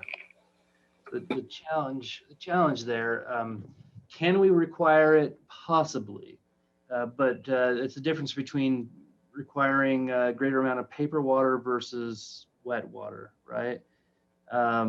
If the water is not being used routinely, that's where you get the forfeiture issue going on. I don't know everything about forfeiture laws, but enough to be concerned about requiring X number of water rights and not having multiple years where they're not used to the point that they might be subject to forfeiture. In my opinion, and just off the top of my head here, I think it's incumbent on the water entity itself to verify that it's not giving access to water above and beyond their capability to serve. So just bringing that conversation full circle, no development can happen, whether it be developing a new home, an ADU, or allowing an STR. None of that can happen unless the culinary water provider says they've got the ability to provide that service. So that by itself is limiting, as long as that culinary water entity is being managed appropriately for maximum potential occupancy and drought conditions. That should balance itself out. Do you still see further concerns there? Well, I'm not sure if it's gone through the House, the legislature. I know there was something put forth that I can't remember the percentage, but a large percentage they were looking at possibly mandating municipalities would have to allow for ADUs in a certain percentage of their area. So then could a water company say, or has there been any provisions implemented that if there's not water and it shows that there is higher use? These types of questions is where I'm. No, very, very, very great question. Very astute question. So the water authority, let's look at specifically subdivision, because we are in subdivision right now, the subdivision code. The water authority holds all the chips. If the water authority will not sign the plat, it doesn't matter who else signs it. The plat's invalid. That's what state code essentially says. It says that the county cannot approve a subdivision plat unless the culinary water authority and the sanitary sewer authority it has approved it. So if we continue to hinge all approvals on that, then I think we're going to be okay. So that's putting subdivision approvals and future residential lots in that box. The other box that you're mentioning is the short-term rentals and the ADUs. The county, not the state so far, has written into its accessory dwelling unit ordinance that no ADU can be established without the culinary water authority's acceptance and approval. So we do what the state does. We do to ADUs what the state does to subdivision plats and subdivision lots. And we're going to make sure in the proposed STR language, it's already written in there, that the culinary water authority has to also give consent for that additional short-term rental if it's above and beyond what the house is. If it's not above and beyond what the house is, my recommendation would be that the water company look at that as an equivalent residential unit at its max occupancy. Thank you. You bet. I think that there is a lot of self-governance there. That the rub, though, and I'm hearing you on the rub, is that what if the water authority isn't paying enough attention? And that is the rub. So we just hopefully look into the water authorities to manage their systems appropriately. And if they don't, then usually, I mean, as far as legalities go, it's the county isn't responsible for picking up the pieces, but as far as politics go, that's what happens. Right. And I think it's, Commissioner Burton, I think it's important for us to remember that we're not in a static situation, we're in a dynamic situation. For example, and to illustrate, it used to be toilets used how much per flush? Lots. And now it's restricted to what, 1.6 liters per flush. So things happened in response to water shortages. So if we had a problem years ago with water use, there have been improvements in things. Drip irrigation is a great example. Eliminating flood irrigation with sprinkler irrigation, huge savings to water uses. So requiring more water, I don't think is the answer. The answer I keep coming back to is measure how much you're using, and you can only use as much as you purchased. And if you use more, it's going to cost you a bunch. It's self-regulating.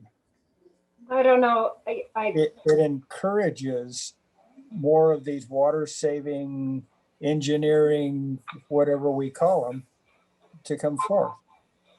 And so we use less water. You We know, waste less. I hear what you're saying, but I just look at California and it's a nightmare, you know?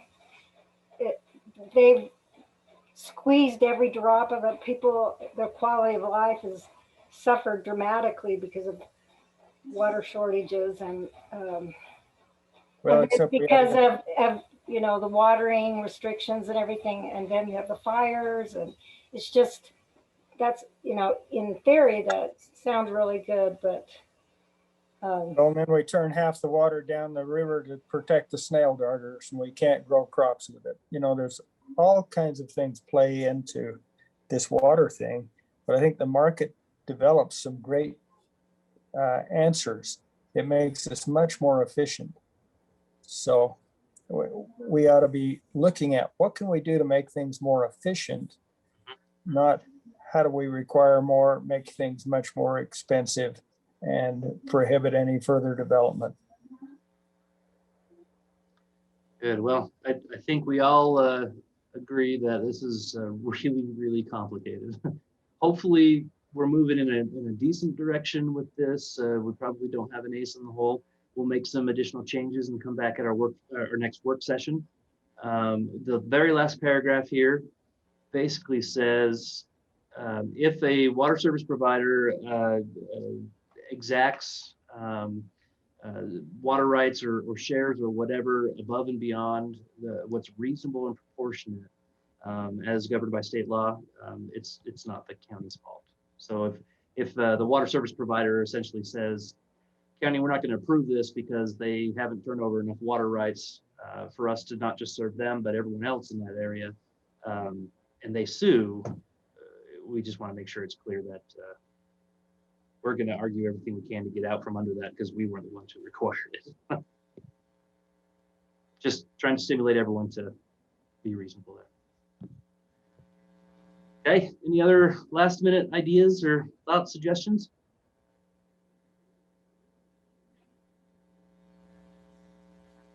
Great. Sounds like a horse that's been beaten dead. Charlie, can I say one more thing? This is Ryan Rogers. Yeah, Mr. Chairman, is that all right with you? One more thing. That's it.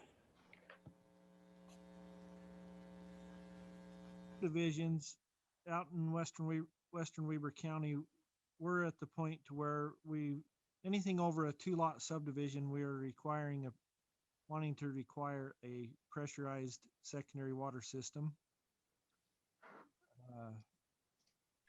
Is that something that we can put into this ordinance? Or Sure can. Does that interfere with what the Upper Valley is doing? Well, we could do something different on both sides as well. I think pressurized is a really appropriate way to go. I think as Commissioner Burton mentioned, once you get it in a pipe and you pressurize it, there's some pretty significant beneficial water savings. So we can look at that at the very least from a health, safety, welfare perspective. And then if it doesn't work everywhere, we just carve it out where it needs to be.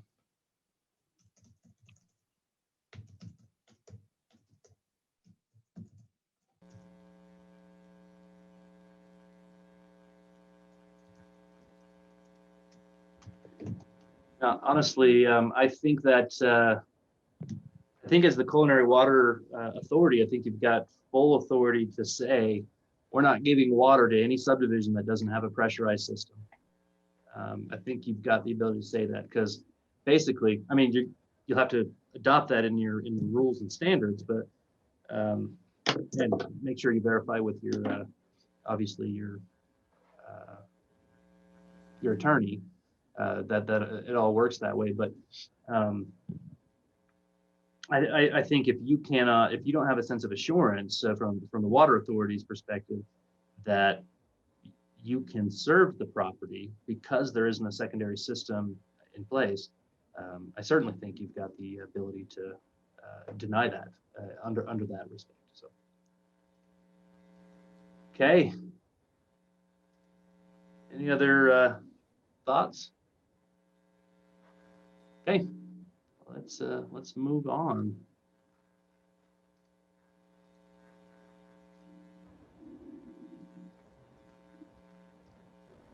Mr. Chairman, are you good if we move on to the next subject? For a few Yeah. minutes? How much time do you think we need? Seems like a big topic. We can go as long or short as you want to on this one.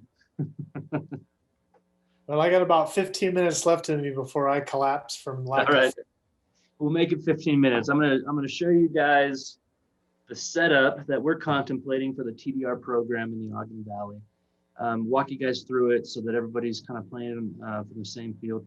The county commissioners seem to be predominantly preoccupied with the idea of a mechanism for TDRs to work. In the face of not having a mechanism, it's just not going to work. And so I sat down with the county commissioners. We've talked about TDRs a couple of times now, but I sat down with them yesterday and just showed them how simple it can be. And I do feel like if we go with a more complicated system that you see in some other jurisdictions, it's going to be quick to fail, especially where the public through the general plan has said so far, we want a 1-for-1 transfer, one development right on a 3-acre piece of property for one development right being moved somewhere else that isn't a 3-acre property, maybe even less than 3 acres. I'm just doing the math.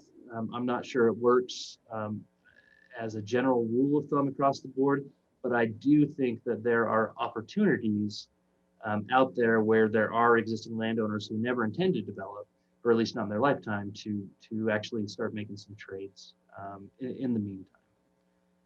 And so, going over this with the county commissioners, let me just state how I think this can and should work. Right now, you've got zoning all across the valley floor, and that zone sets out the minimum lot standards, right? The minimum lot standards, if you divide out your land to perfectly meet all of those, the minimum lot standards, and in terms of width, depth, acreage, setback, etc., that tells us how many lots you can get out of your property. You have to subtract out the roads that are actually going to be built. You've got to subtract out certain sensitive areas and certain slopes in some cases. But overall, there's very little that stops a lot line from being placed on the ground, even where you can't build. I mean, you got a cliff in your backyard, you could still have your lot line go all the way up the hill and to back behind the cliff. And even though it's almost impossible because the engineering costs would be cost prohibitive to build on the cliff, there's still somewhere on that lot you could put a house.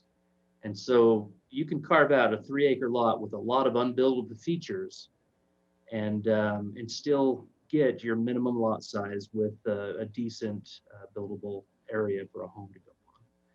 So with that in mind, each of these zones, they tell us what the base density is. And you guys know we've worked on our ordinances for long enough. Base density is essentially just that calculation. It's however many lots you can get based on the acreage standard of the zone, subtracting out areas unsuitable for development.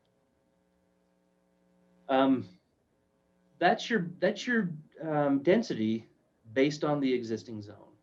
So if you were to move one development right, let's say you've got a property where you've got 3 development rights and you built one home on it. So you've used one of your development rights, you got 2 left.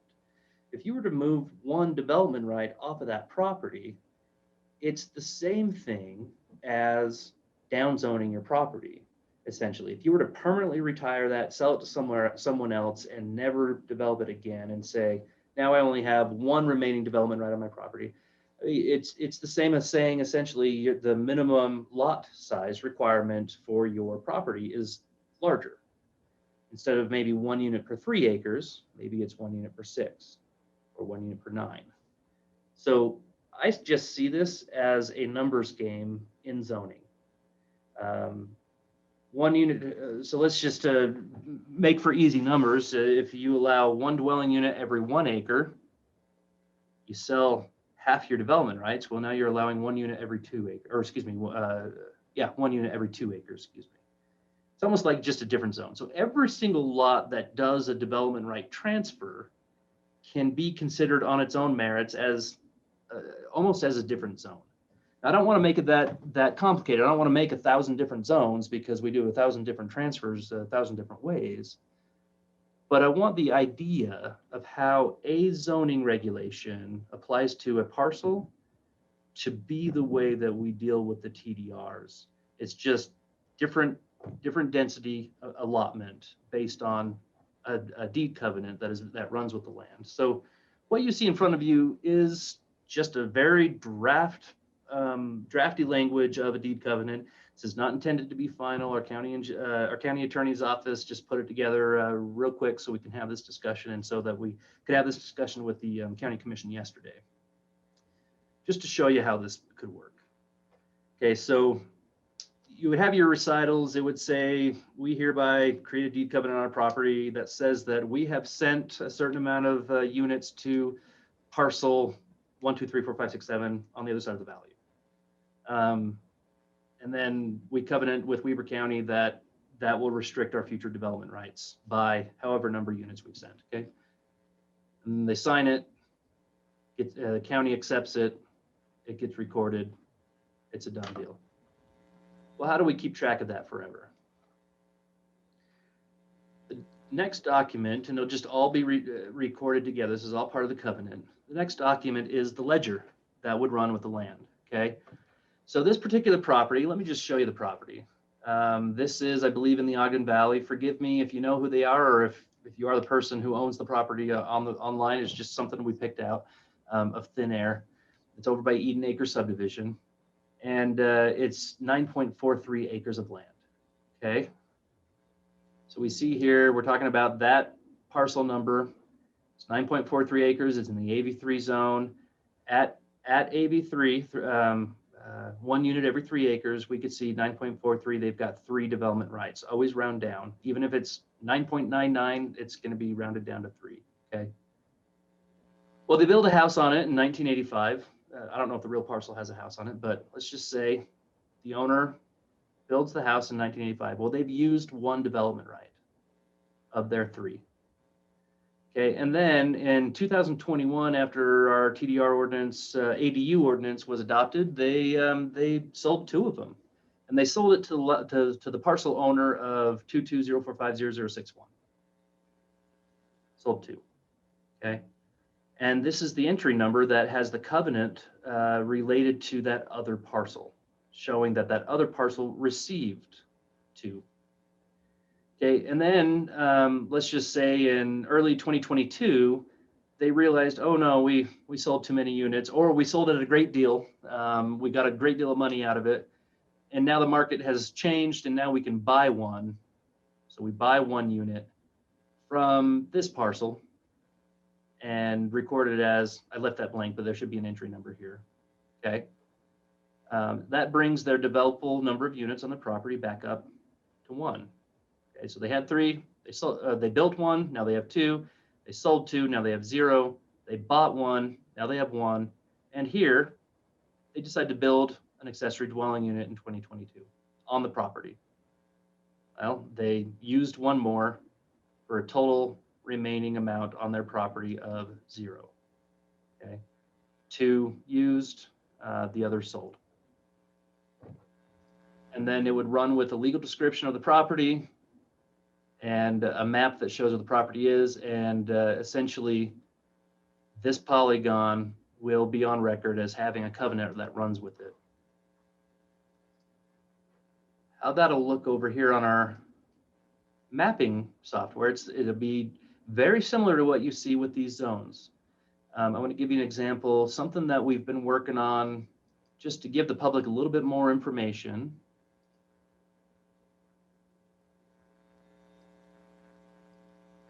Go out west because we've done a little bit better out here, but we're working on it up in the valley. So solar overlay zone, this was something that was done year and a half ago. It's its own zone. You click on the polygon, A3 solar overlay zone. If you were to, so you're on the zoning map, you click on the A3 solar overlay zone, that'll take you straight to the A3 or the solar overlay zone in the code, okay? This right here, we're working with GIS to get all this work done. It's not quite done yet, but this will be a link that goes straight to the ordinance number that adopted that zone. And this guy right here, if I were to click on it, it doesn't go anywhere, but it will go to the recorded Little Mountain Solar development agreement. So we can create polygons on a map that lead to information in other documents. And for example, I'll give you an example of that in case you haven't already played around with this map. Let's turn off the zoning layers and let's turn on the surveying layers. Surveyors have done quite a good job at this. Okay, I'm going to grab this parcel right here, has been surveyed. And here is the PDF document for that survey. It looks like it's a subdivision. Go straight to it. You could see that subdivision. You can see the document that created that lot. Let's grab one that's not a subdivision. This is just a record of survey. Go straight to the survey that was filed with the county surveyor's office. Pretty easy stuff. So imagine just having that same parcel that we were talking about.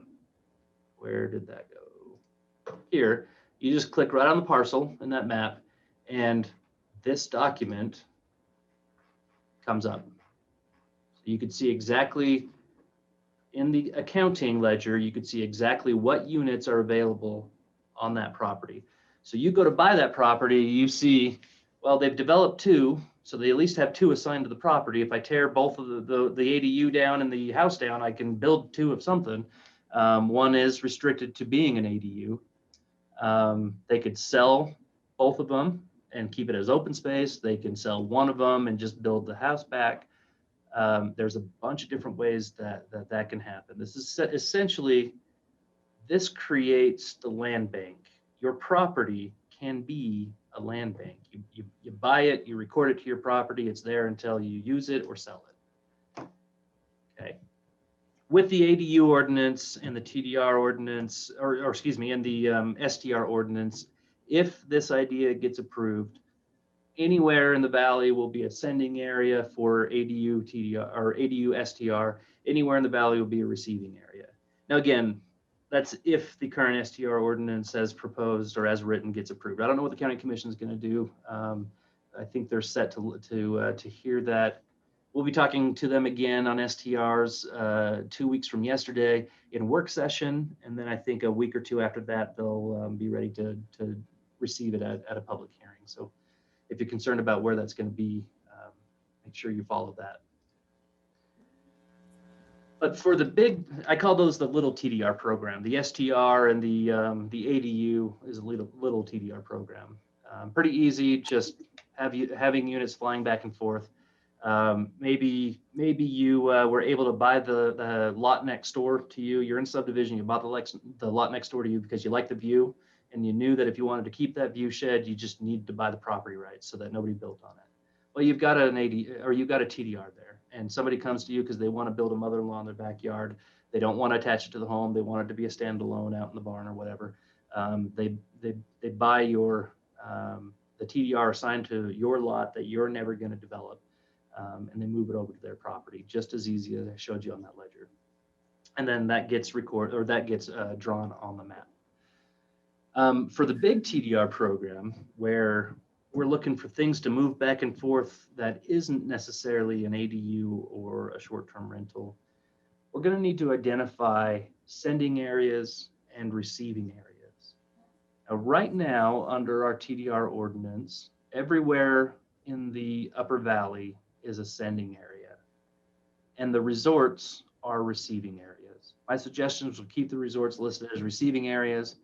But as it stands today, both resorts have more development units, more development rights than they know what to do with.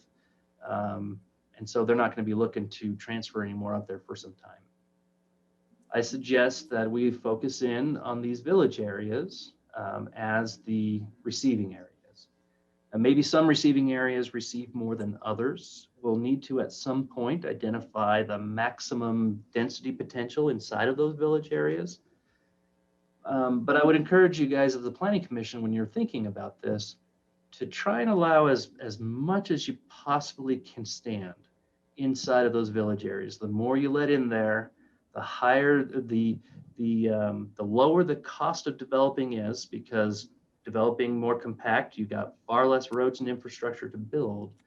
The higher the probability will be that a developer is comfortable going out and buying one development right off of a 3-acre parcel.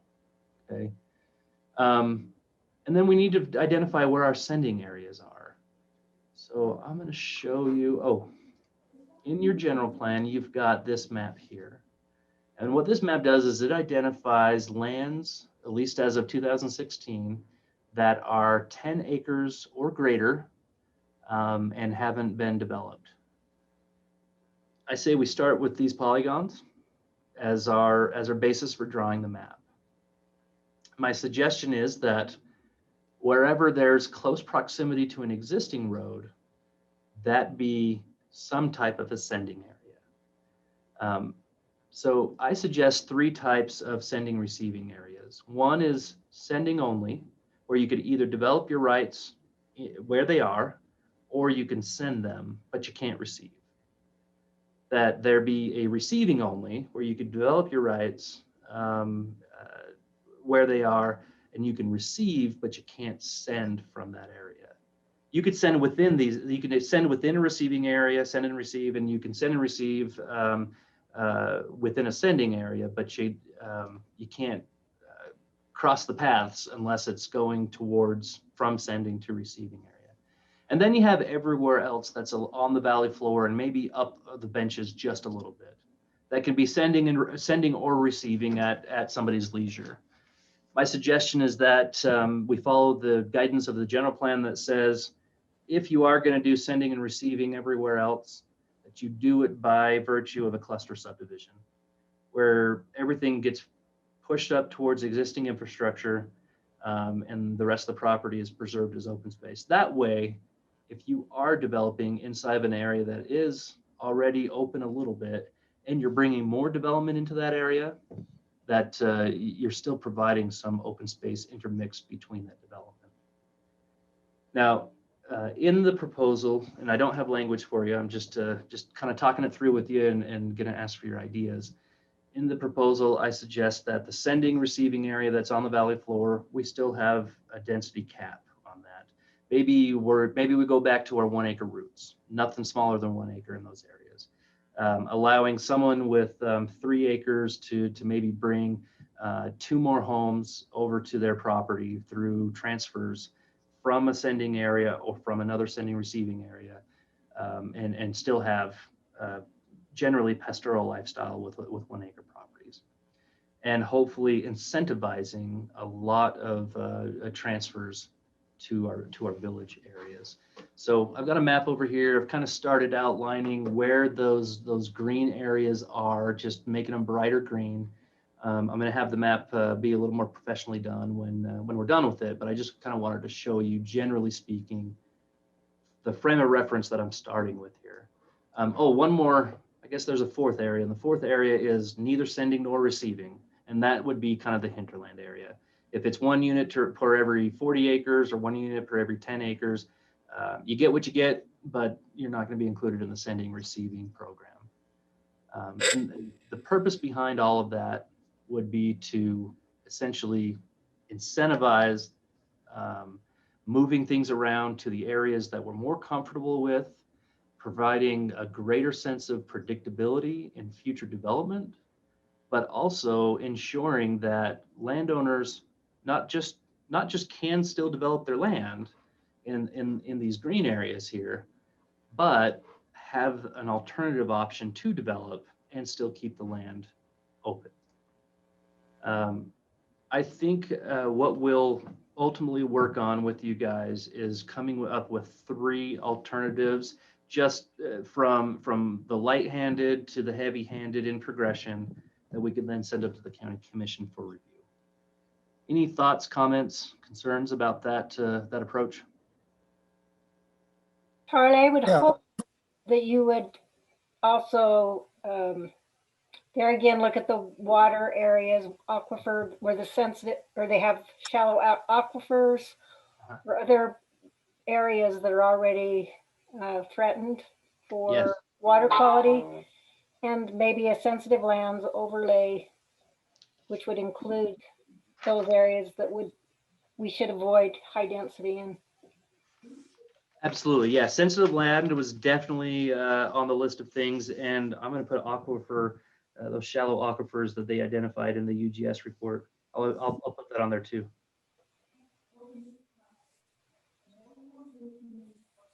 I'm starting to Any fade, others? Charlie.